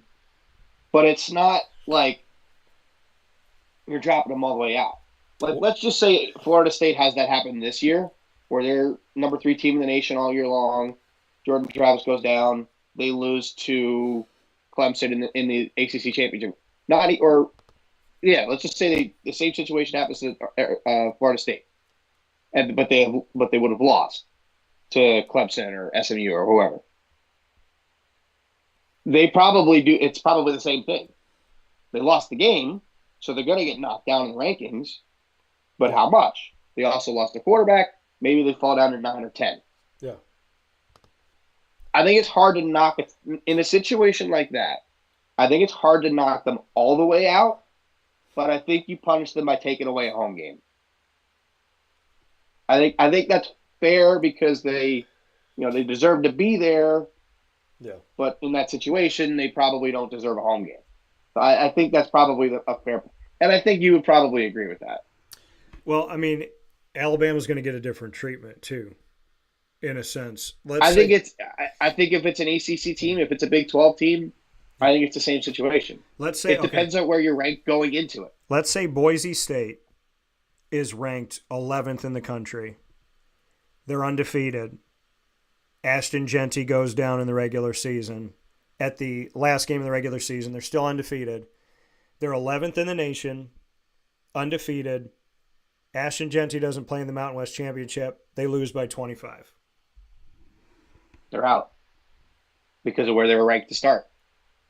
Let's say Alabama. I think it really is based on where they're ranked to start. Right. What if Alabama was 10? What if Alabama was 10, ranked 10th in the country, 2 losses, lose their starting quarterback, and then they lose in the SEC championship by 14? They're out. Doesn't matter how much they lose by, they're out. I don't think it matters. Because the big thing that you also have to remember is, like, if Alabama's undefeated, they're probably number 1 or number 2. Team like Boise State, yeah, I mean, you just said like if they're ranked 10th or 11th and then they get blown out, they're Yeah. probably out. Now, maybe there's a situation where they could still get in, but I mean, that's kind of, I think I made a good point there by, keeping the same argument, right? If that situation happens to Alabama and they got 2 losses, even if they only had 1 loss, well, they're probably ranked higher if they had 1 loss. But I think it depends on where you're ranked at the start of your SEC championship game. Guy gets hurt in the last week of the regular season. If a team's ranked in the top 5, it's really hard to knock them all the way out. Yeah. If they're ranked 10th or 11th or maybe 9, then you can justify it because it's not a big fall for them to be knocked all the way out. For a team to go from number 1 to out of the playoff with a 12-team playoff is not easy. Right. And that's the issue, and that's the unfortunate, is that I don't think you punish Georgia for their season this year, and I don't think you punish Florida State for their season last year, but one of them was punished and one of them wasn't. And it's unfortunate to see that as good as a team as Georgia has been, they got to be 2 and they got to have a break and they got to have a bye, and Florida State didn't even get to play last year. And I'll fight anybody on saying Florida State didn't deserve to be in last year. Now, we got to jump to the NFL quick. And that was the only point I was making, was the committee set a precedent. Do you think they should continue that precedent? Do you think they should have punished Georgia because of Carson Beck or not? That was the only argument I was making. I'm not saying that Georgia's deserved to be out of the top 4 because I don't believe that. I'm just asking, it's playing devil's advocate. It's saying this is the scenario that was created. What would we do with it? The NFL. Doug Peterson was let go. Here's the official statement from the Jaguars. This from Shad Khan, the owner. This was this morning at 8:20 a.m. Eastern Time. I had the difficult task this morning of informing Doug Peterson of my intention to hire a new head coach to lead the Jacksonville Jaguars. Doug is an accomplished football man who will undoubtedly enjoy another chapter in his impressive NFL career, and I will be rooting for Doug and his wife Jeannie when that occasion arrives. As much as Doug and I both wish his experience here in Jacksonville would have ended better, I have an obligation first and foremost to serve the best interests of our team and especially our fans, who faithfully support our team and are overdue to be rewarded. In that spirit, the time to summon new leadership is now. I strongly believe it is possible next season to restore the winning environment we had here not long ago. I will collaborate with General Manager Trent Baalke and others within and close to our organization to hire a leader who shares my ambition and is ready to seize the extraordinary opportunity we will offer in Jacksonville. Keep in mind, they are currently working on their new stadium, so that is something that's supposed to be here within the not-too-distant future. Trent Baalke, he said he's going to continue to work with, so it looks like the general manager, Trent Baalke, is staying. That guy has to do with decision-making. Off the field, well, in most cases, some people put themselves in other places, but Trent Baalke is supposed to be the guy behind the scenes helping with decision making, and Doug Peterson's supposed to be the guy making the decisions when it comes to on the field play. I'm not surprised that the Jaguars let go of Doug Peterson. I'm sad for Doug, and I'm sad for the Jaguars. I'm surprised they kept their GM. But that's the other question, is the general manager situation. How do people feel about that? And it would seem that in this season and in what's happened in recent history for the Jaguars beyond simply this season, that this would be an overload, a kind of a retooling, a revamping, and just kind of getting rid of everything and starting over for Shad Khan. He's not doing that as of right now. He didn't say he's keeping Trent Baalke. He said that he's going to be working with Trent Baalke to find the next guy. But, we'll see what happens in this decision-making for the Jaguars. But what are your thoughts on this? I mean, the fact that the Jacksonville Jaguars are going to keep their GM as of right now and not Doug Peterson. It is... I guess maybe the right word would be unusual in this situation. You would have thought that in this case, the coach and GM are together, Yeah. and with one goes, they both go. I mean, you saw that with the Giants, right? They decided to keep Daboll and Joe Shane, which honestly, I applaud them for that because product on the field, yes, Joe. I think Joe Shane deserved to be fired more than Daboll, but it's hard to fire a GM when you still have a coach. There's a lot of new GMs like to hire their own coach. So it's going to be an awkward. Well, it's not going to be as. It's more common to see the coach fired and not the GM. But in that particular situation, I'm surprised they didn't let him go. But that's probably not a bad job to go after if you're a GM candidate. Yeah. Or if you're a coach, if you're a coach candidate, sorry, because you got an established quarterback, you got some good weapons, you have a relatively high draft pick. It's not like you have to draft a quarterback. You got Trevor. You're not going anywhere, right? So, I could see somebody like I don't know who would be on your list for who you'd want to be the next Jaguars head coach, but and based on what you said all year, you probably want somebody who's a culture setter because the culture you said was just not good in that locker room. Yeah. I mean, maybe you look like a Mike Vrabel or guys like that. Now, Mike Vrabel is going to be the hottest candidate on the market. He's already interviewed with the Jets. He's got interviews lined up for this week, and I guess we'll see where he ends up. But I think he's going to be the guy that's going to pick his job. I think anybody that interviews him is going to want him.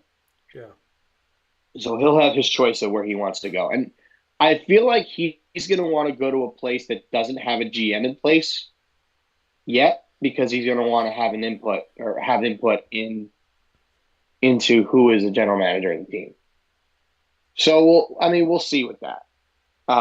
Is the Jaguars the right situation for him? Maybe, maybe not. I don't know. We'll see. We'll see if they interview him. But I would just be getting a flurry of notifications about who's, requesting permission to interview who. And we mentioned him earlier, and I had to double take at my phone because the Jets asked to interview Arthur Smith. Yeah. If they hire Arthur Smith as their head coach, I will no longer be a Jets fan. Okay. And I'm not kidding. Arthur Smith is the worst head coach that is not named Adam Gase in the history of the NFL. If he becomes the Jets head coach, I will no longer be a Jets fan.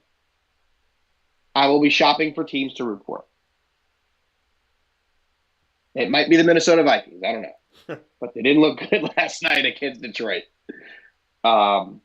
It might even honestly, I might just be a Giants fan at that point. But we'll see. But I'm interested to see what the Jaguars end up doing. Yeah, I mean, I'm interested to see it too. I mean, obviously, change needs to happen. I would imagine, like I said, it's a complete overhaul. But as of right now, it's just the head coach. And, I mean, their organization has baffled me in some people that they've allowed in that building over the past short while. And I want the Jaguars to be the organization that I know that they are. And they haven't been that lately. And so I think that Shad really has to take a good hard look at what's in the building and not just your coach and not just your general manager, but how people treat people because people want to work with people that they like being around. And the Jaguars have disappointed me, honestly. I mean, you say, hey, if they hire this guy, if they hire Arthur Smith with the Jets, I'm not going to be a fan. Well, I mean, as a fan of the Jaguars since they came out in 1995, I'm at a loss right now as to the way that some people treat people within the organization. And I'm the type of person where, like, if I shop at a store for 13 years and I walk in there and you don't greet me and you treat me like crap and you're on your phone and you're disrespectful, I'll never shop there again. And the way that the organization has been running lately, it makes you feel like I've been shopping here forever, but they don't give a damn if I'm here anymore. And it's just not a good place to be in. I think Jacksonville, I never thought Jacksonville would disappoint me, and they never disappointed me on the field. I mean, we win and lose games, and that happens, but those guys fight, and I know those guys. And I was in the locker room with them after a loss more than after a win. And the Jaguars players, outside of some moments and some guys, for the most part, by and large, they don't disappoint me.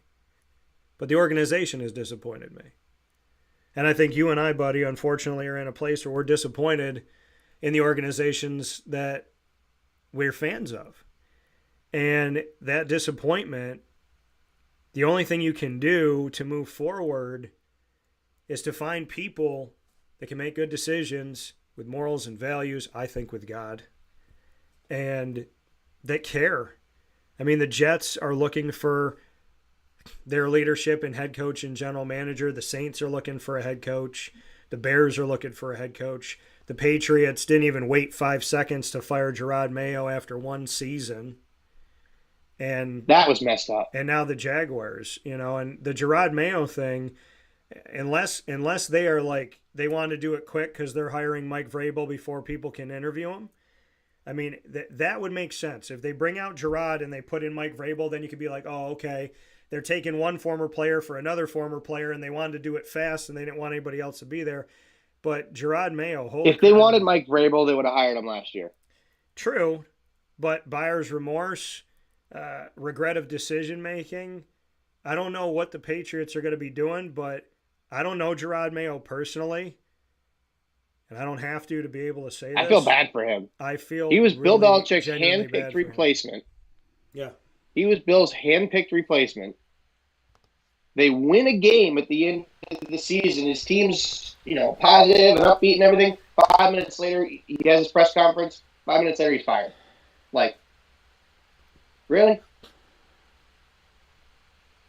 Yeah. Yeah. So, I mean, ultimately, I do. I feel bad. I feel bad for everybody because I'm never going to rejoice in somebody having bad news. And I'm not sitting here this morning rejoicing about Doug Peterson or Gerard Mayo or Matt Eberflus or Dennis Allen or Robert Salah. I'm not happy with any of it. I know the Jets need to make a change, but I've said it for years. The Jets always use their head coach and their quarterback as sacrificial lambs for the real problem that the front office has. They're not making good decisions. And that's when you have a head coach and you fire a head coach, and a few years later you hire one and you fire them, and amidst all this you're hiring and firing your quarterbacks. It says something about the organization. Same thing I said about Carolina. Same thing I'm looking at right now with Jacksonville. Now, the Saints have had some good moments. So I'm not going to say the Saints need a total overhaul. Chicago probably does because they've been hiring and firing coaches like underpants. The one that's the head scratcher is Mayo because it was only like 5 seconds. So, I mean, now... I mean, they were bad, but like there's nothing on that team. Right. What was he supposed to do? Right. Right. I'm thinking, and Gronk was talking about this on the Fox broadcast.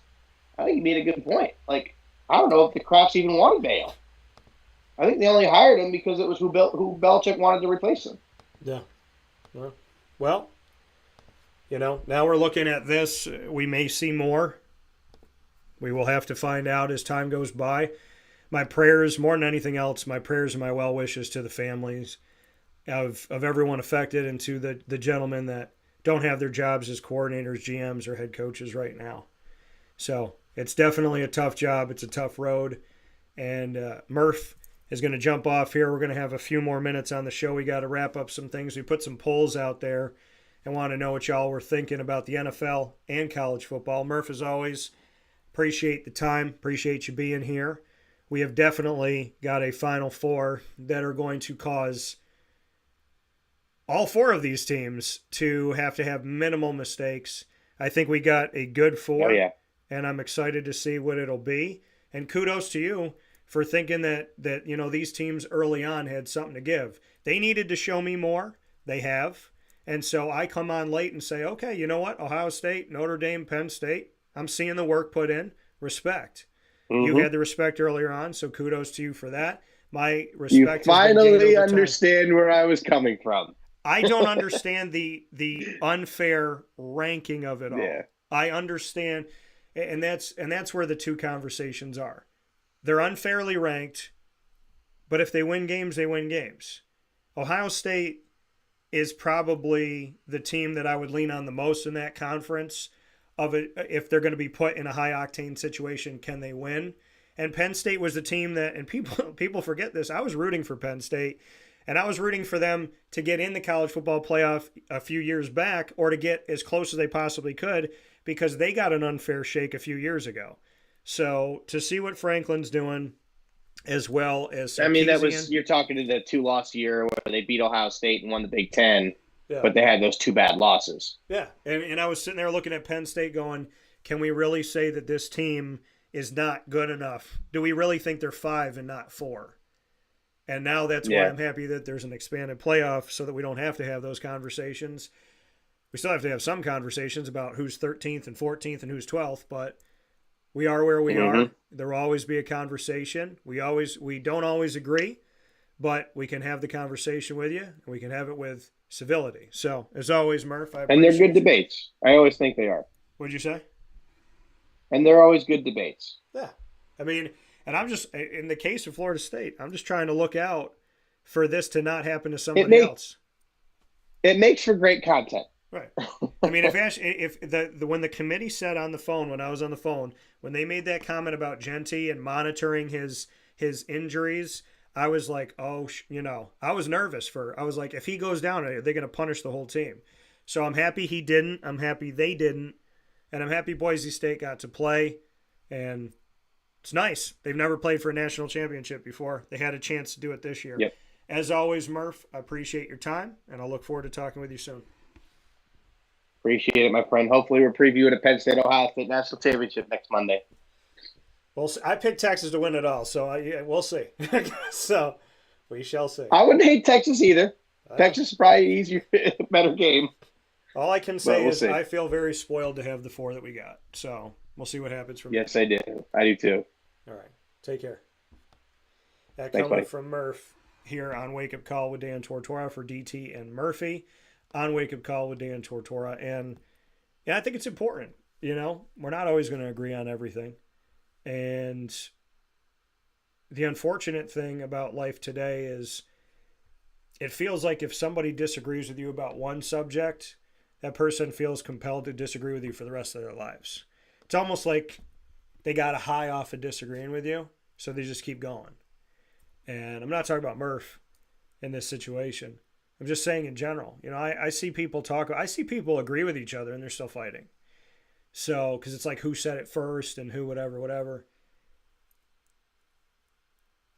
America, and honestly, this world is in a place right now where I think people like disagreeing more than they even like what they're disagreeing about. They just want to argue with somebody. And I don't know why life is like that right now. It's disappointing, but it's here. And, Greg and Jerry and a bunch of people that listen, we don't always agree.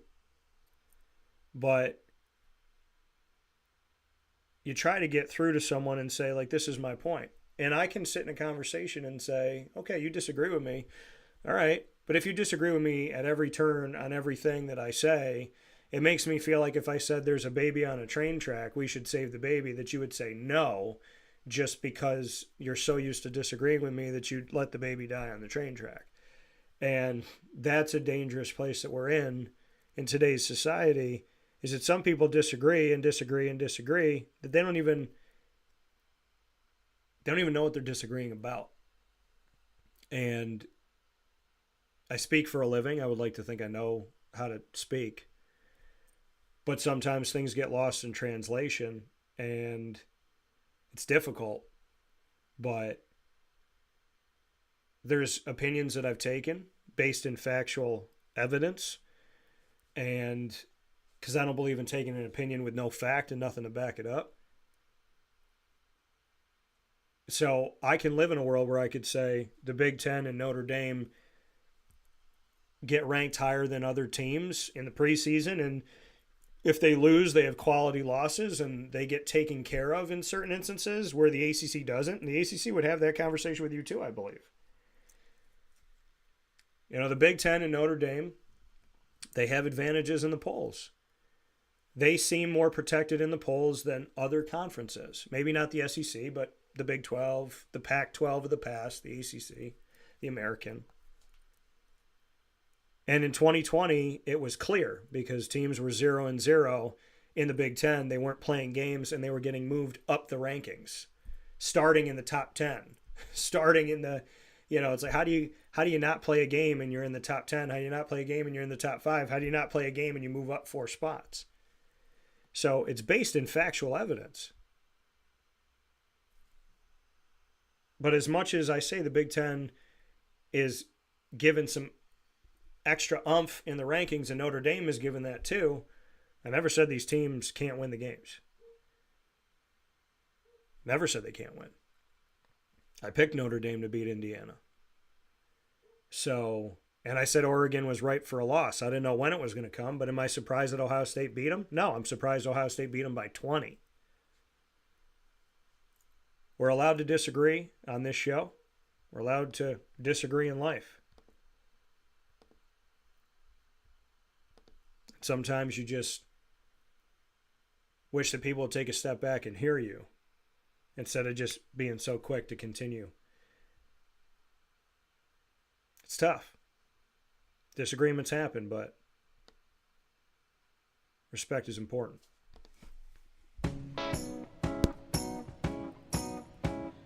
In these unique times, there are those in our community that give us a sense of normalcy and positivity. Pizza Man on 50 Oswego Street in Baldwinsville has been here for you for over 35 years and is here now. Call 315-638-1234 or order online at pizzamanbville.com to bring those familiar tastes into your home. And remember to come see our monthly on-site broadcasts centered around the community and our Baldwinsville Bees. Pizza Man in Baldwinsville. Any way you slice it, they are always here for you.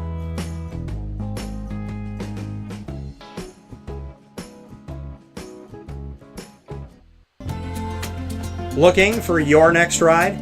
Look no further than Great Lakes Honda City, located on 7140 Henry Clay Boulevard in Liverpool, New York. Serving our community for decades, their new and pre-owned vast array of vehicles are available to you Monday through Saturday on site. To search from home, shop at GreatLakesHondaCity.com. Call 315-365-5576 to set up an appointment. That's 315-365-5576 for Great Lakes Honda City, 7140 Henry Clay Boulevard in Liverpool, New York. Great cars, great people, Great Lakes. All right, you need to come out here and get yourself the Brooklyn Pickle. I was talking about this with one of my buddies. I was like, yo, there's no better sandwich in the state of New York than the Brooklyn Pickle. And now that I found out that they're going down to North Carolina, we are taking over your taste buds everywhere you are, wherever you're going to be. You need to get yourself out to the Brooklyn Pickle. Pinehurst, you just realized that you found yourself the best sandwich shop that you're ever going to have. This is a glorious moment. It's a blessing to your community. You're welcome. Brooklyn in the house, baby. Go over to the Brooklyn Pickle. You already know what it is. You heard the man. Head to Brooklyn Pickle Pinehurst on 1788 Old Morgantown Road in Southern Pines, North Carolina.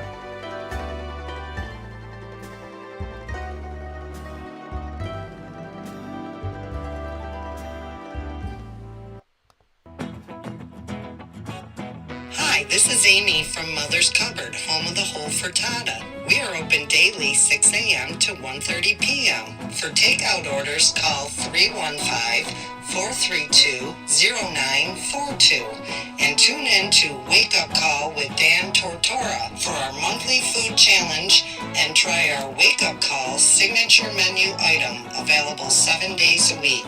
Here at Mother's Cupboard, we are Central New York, and it's our honor to serve you. Ma and Pa's Kettle Corn and Popcorn Factory remind us that every day is worth celebrating at 201 7th North Street in Liverpool, New York. Open Monday through Saturday in-store and always online at maandpaspopcorn.com. Serving our Central New York community and beyond, order anywhere, anytime at maandpaspopcorn.com. Stop in to get a tin at Ma and Pa's on 201 7th North Street in Liverpool, New York to get your half-price refills for the rest of your life.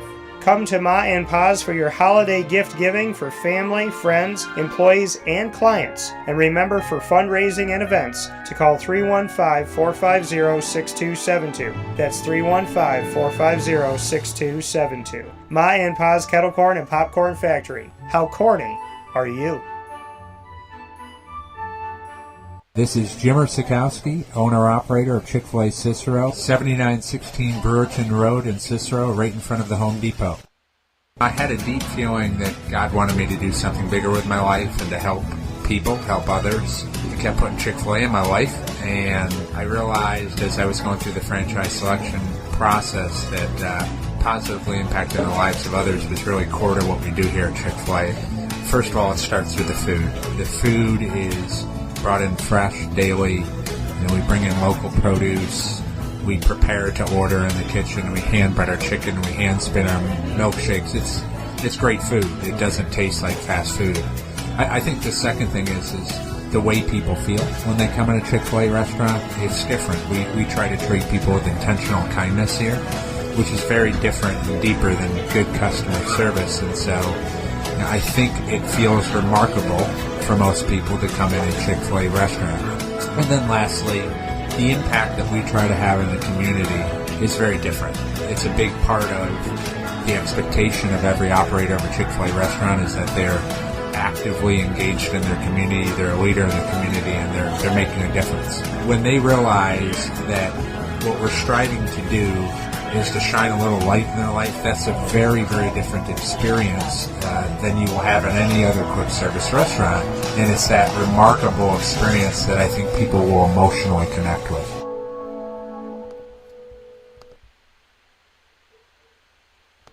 Here's a message from Renee from Bryan's Landing, located on 6523 East Seneca Turnpike in Jamesville, New York. Open Tuesdays and Wednesdays for dinner, Thursday through Saturday for lunch and dinner, and Sundays for brunch. It's a lot like the way that my mom and dad ran their restaurant. We have put in place a lot of people that are family to us, very similar to how my dad hired people that were family to him. And then the tradition I'm carrying on is a lot of the items that are on our menu are my dad's. And he taught our chefs how to recreate his dishes. So I think that Tommy McInerney, who our executive chef is, to him it is an art. And I think that when he does create a dish, it's not just about making the food taste delicious, which is definitely our priority, but it's an art to him, and it's almost like his canvas on a plate where he just wants the colors to look great, and people love it because he takes pride in that. And Bryan and I appreciate that. We want it to obviously look good and taste good. I will tell you, when we opened up, it was 6 weeks before COVID. And what was amazing was the community, our friends and family stepped up, and everybody did takeout. Everybody supported us. Our hearts were just so filled.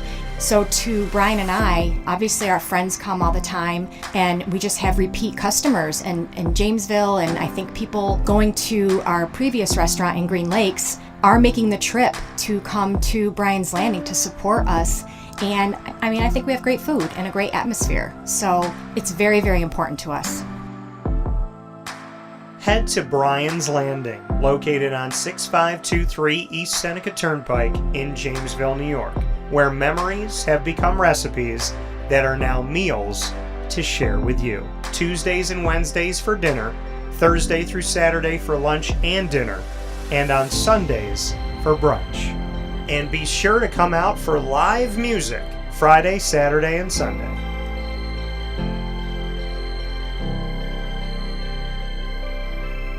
Here is a special message from Brian Bruno, owner of Servomation Refreshments Incorporated. I grew up in the family business, had the experience of working for a national food service company with thousands of employees. And as much as I enjoyed the experience I had, there's something about, owning my own company and being able to change the things I saw wrong with the industry firsthand, which is why I moved back to my hometown in Canastota, New York to launch Servomation. It was back in 2007. When we first started the business in '07, really you didn't find any machines with credit card readers. There's a lack of variety in machines. You got stuck with basically whatever the vending company wanted to sell that day. There's a lot of inefficiencies in the business, and those were all things that we saw as opportunities, both from a customer level to improve and from an operating level to be more efficient. We've really been at the forefront of introducing retail technology into our space. We were doing self-checkout back in 2009 before it really became a national phenomenon. The whole point of it isn't to just improve the customer experience. It's to make it feel more like a retail environment where people don't have to be afraid of what they're buying behind glass. They don't have to be afraid of not being able to see the ingredients of the packages. It was an easy transaction from that standpoint. If we were to reinvent something, we wanted to make sure what we were making looked and felt more like a deli and not like something that you would traditionally see in a vending machine. I was tired of hearing for years the customers say the wheel of death because the vending machine would circle around with the same tuna salad in it. What we wanted to do was it really changed the perception of that food. So allowing customers to touch it, allowing customers to feel the weight of it, allow customers to see the freshness of it, and also the variety of it really helps them change the perception and ultimately the value of what we bring to them. The point of differentiation you have to make is either in value or the quality. And I think on both of those fronts, Servomation has really, in large part, changed that value system for employees. So they no longer have to worry about bringing their food from home or having to leave their desk during the day and rush out to get back in time for their break to end. We're bringing something that they can count on in their break room every day, and they know it's going to be there, they know it's going to be fresh, and they don't have to worry about it being sold out or something that they don't enjoy. We've also heavily invested in flavored water machine, so you can get a glass of water with a fresh piece of fruit in it, along with bean to cup coffee machine. So there's not a day that goes by we're not surprised when we get customers that call us and say, we didn't know you could do all this. We're really lucky to have a strong group of dedicated employees. Most of our employees have been with us since inception.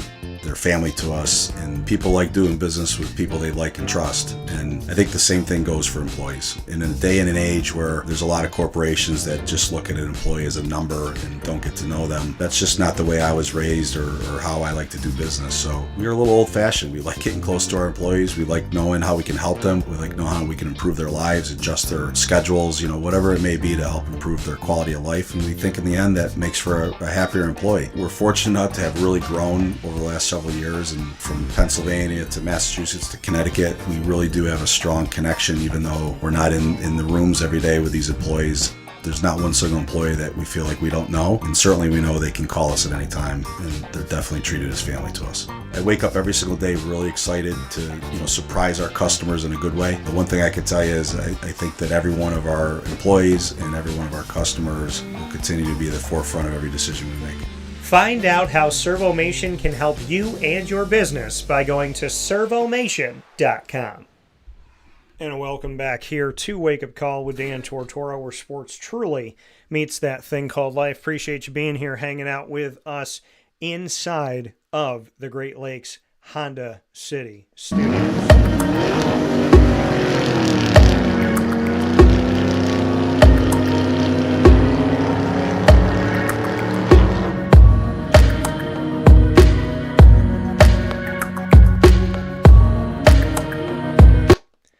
Great Lakes Honda City here with us on 7140 Henry Clay Boulevard in Liverpool, New York. Open Monday through Saturday.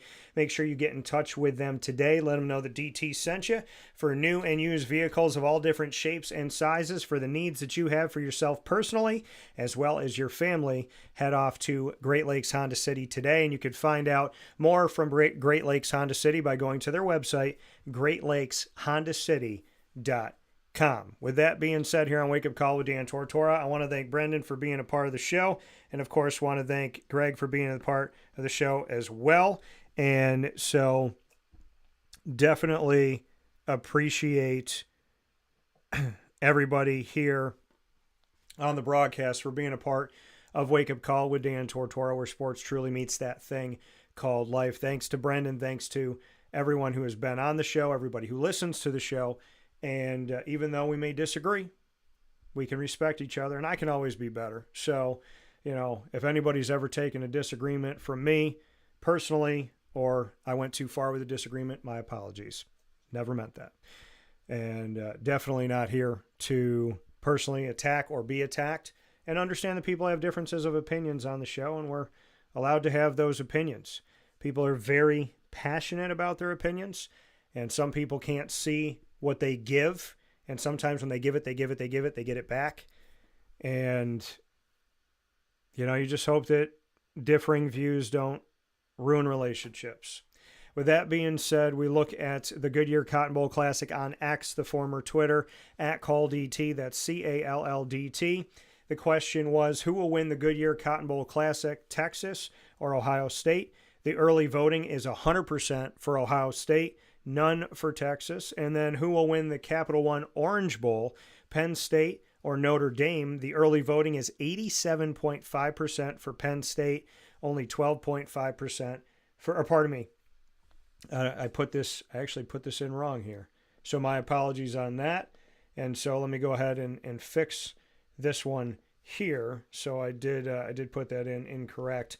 So we're going to go ahead. The early voting was all in favor of Penn State because I put Penn State into both of the pieces here. So let me go ahead and make an adjustment to this here right now. So who will win the Capital One Orange Bowl, Penn State or Notre Dame? And I'm going to go ahead and put that poll up on X right now. You could feel free to vote there today. And for the next couple days, I'm going to have this up. So Penn State or Notre Dame, it's going to be up for about 3.5 days leading into their game on Thursday night. So go ahead and vote in that here. Who's going to win the Capital One Orange Bowl, Penn State or Notre Dame? And the early voting for the Goodyear Cotton Bowl Classic is 100% of you saying Ohio State will defeat Texas. So we shall see what will happen in that grand scheme of things. So last things to shore up here on Wake Up Call with Dan Tortora. Aaron Rodgers, is he done in the NFL? And that is the question. Now, if he is done, his swan song was tremendous. And if you're wondering about the wardrobe change, getting ready for the introductory press conference for Phil Brown, the new leader of the athletic department at Lemoyne as their VP for intercollegiate athletics and campus recreation. I want to take a look at Aaron Rodgers here by the numbers. This is a graphic that I put up on my social media last night. 503 career passing touchdowns after having 4 touchdowns in the game yesterday. He's a Super Bowl champion. He's a 4-time MVP. And after his 200-plus yards yesterday, he now has 62,950. This is insane. Those numbers are insane. 62,952 passing yards in the NFL. So if this is it for Aaron Rodgers, a God bless to him, a God bless to his loved ones, and a God bless on an amazing career for an amazing quarterback who got to end things, if he does end things, got to end things on his terms this time around, coming back from injury, playing, and having a truly awesome finish. The Jets didn't have a great season. They didn't have a great record. But Aaron Rodgers' final game, he looked like Aaron. And he was throwing at guys that he knows. And that was cool to see. So, my best to Aaron Rodgers, no matter what happens. And my best to the Jets, no matter what happens. Allen Lazard, Devontae Adams, they got to be a part of this with him in Green Bay and with the Jets. Wherever the Jets go from here, for head coach, for quarterback, for GM, I hope the best for the organization. I've covered the organization over many years and have a connection to them to this day. So I hope the best for you. I hope the best for my Jaguars. The comfort of my own home, I'm a fan. On the broadcast, I'm impartial. You know, this year I have been very frustrated with the Jaguars. So it's not a rose-colored glasses thing. I just hope that they put in people in the right places and that they treat people with respect and dignity. That's all I can ask. So my best for the Jaguars, for the Jets, for the Bears, for the Saints, for the Patriots, and everybody that might be looking for new leadership as you step forward. Never wish bad on somebody. Always pray for the best for everybody. We'll take a step aside. We'll wrap things up right after this.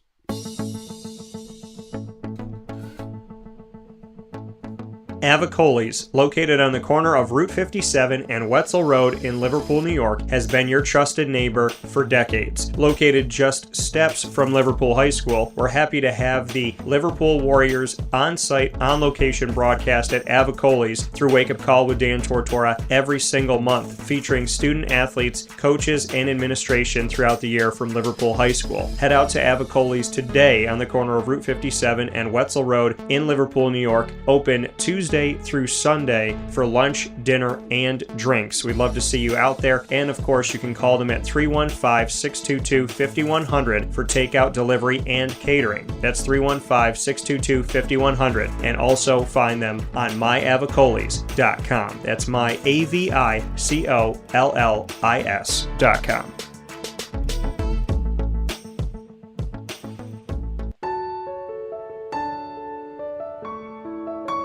Having peace of mind when you're out of town that your furry-loving friend is safe and sound means taking them to Canine Campground, because we all know that when it comes to the love of our pets, it goes well beyond the call of duty to make sure they're safe and sound. Right, Lily?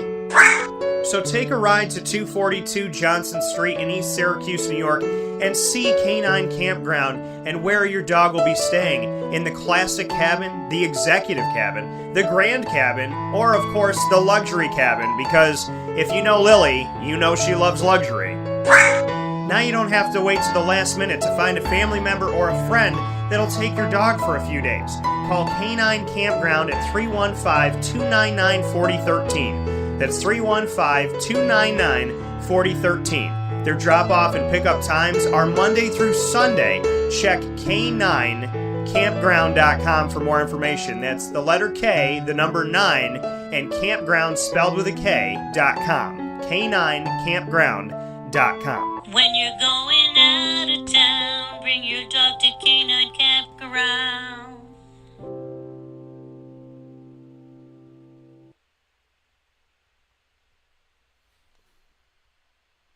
Carvel DeWitt, it's what happy tastes like. Do you know why? Because we make ice cream. Creamy, rich, flavorful ice cream. Not yogurt or iced milk like some of our competitors. Ice cream. Fresh, by hand, daily. For the calorie conscious, we have something new for you. Our new Carvelite. Same great flavor, creaminess, and texture of our regular ice cream with only 35 calories an ounce. So whether you want an ice cream cake, flying saucer, dasher, carvalanche, hard or soft ice cream, we will satisfy your craving with our fresh, handmade regular or new Carvelite ice cream. Carvel DeWitt. It's what happy tastes like. The Wildcat Sports Pub in Camillus, New York is located on 3680 Milton Avenue in the Home Depot Plaza. It is your family-friendly sports bar and restaurant. Folks, some sports bars aren't family-friendly. Some family-friendly restaurants are not sports bars. The Wildcat Sports Pub in Camillus, New York is proud to be both. It is that marriage that you've been looking for years. The Wildcat Sports Pub is your home base for your sports bar and restaurant needs, games for the kids, indoor and outdoor activities, and enough things on the menu to come back every single week and get to try something new. They're open Sundays from noon to 8 p.m., Monday through Wednesday, 11 a.m. to 11 p.m., and Thursday through Saturday from 11 a.m. to midnight. For reservations and party information, call 315-487-2222 for the Wildcat family-friendly sports pub and restaurant.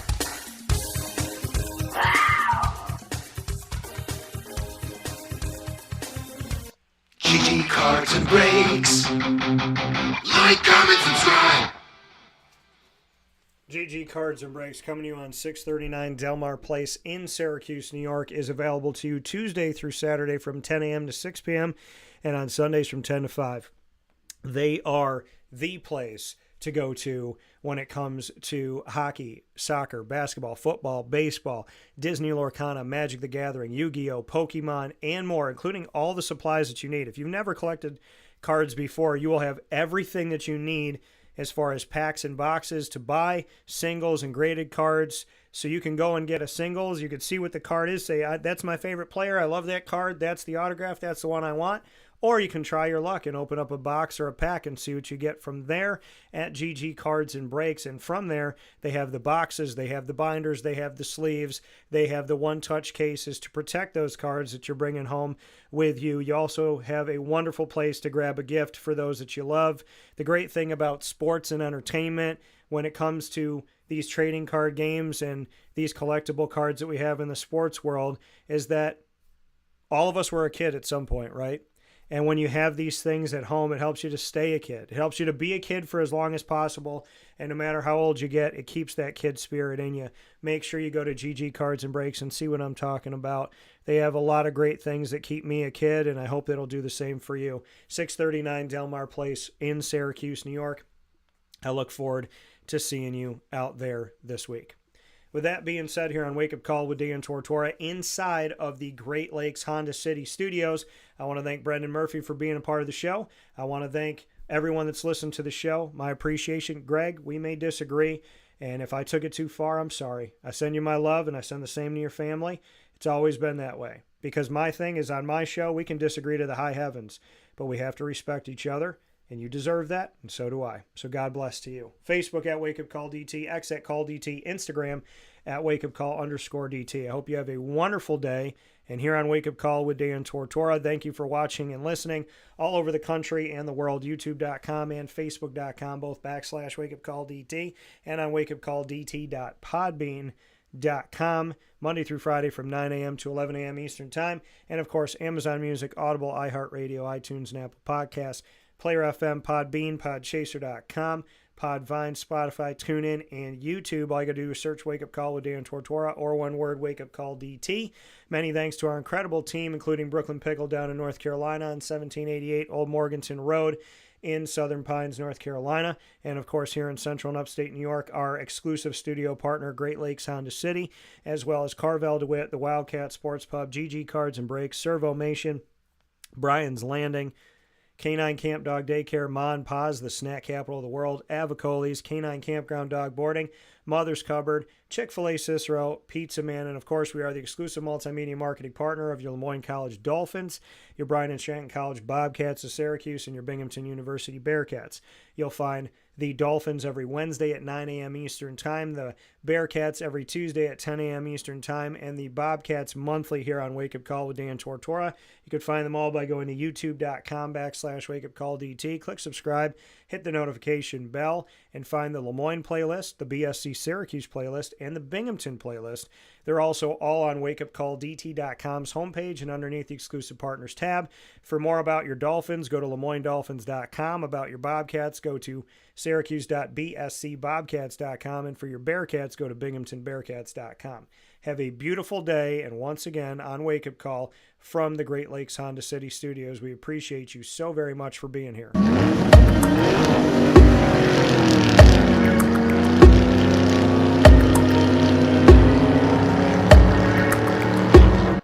God bless. No stress. Do your best.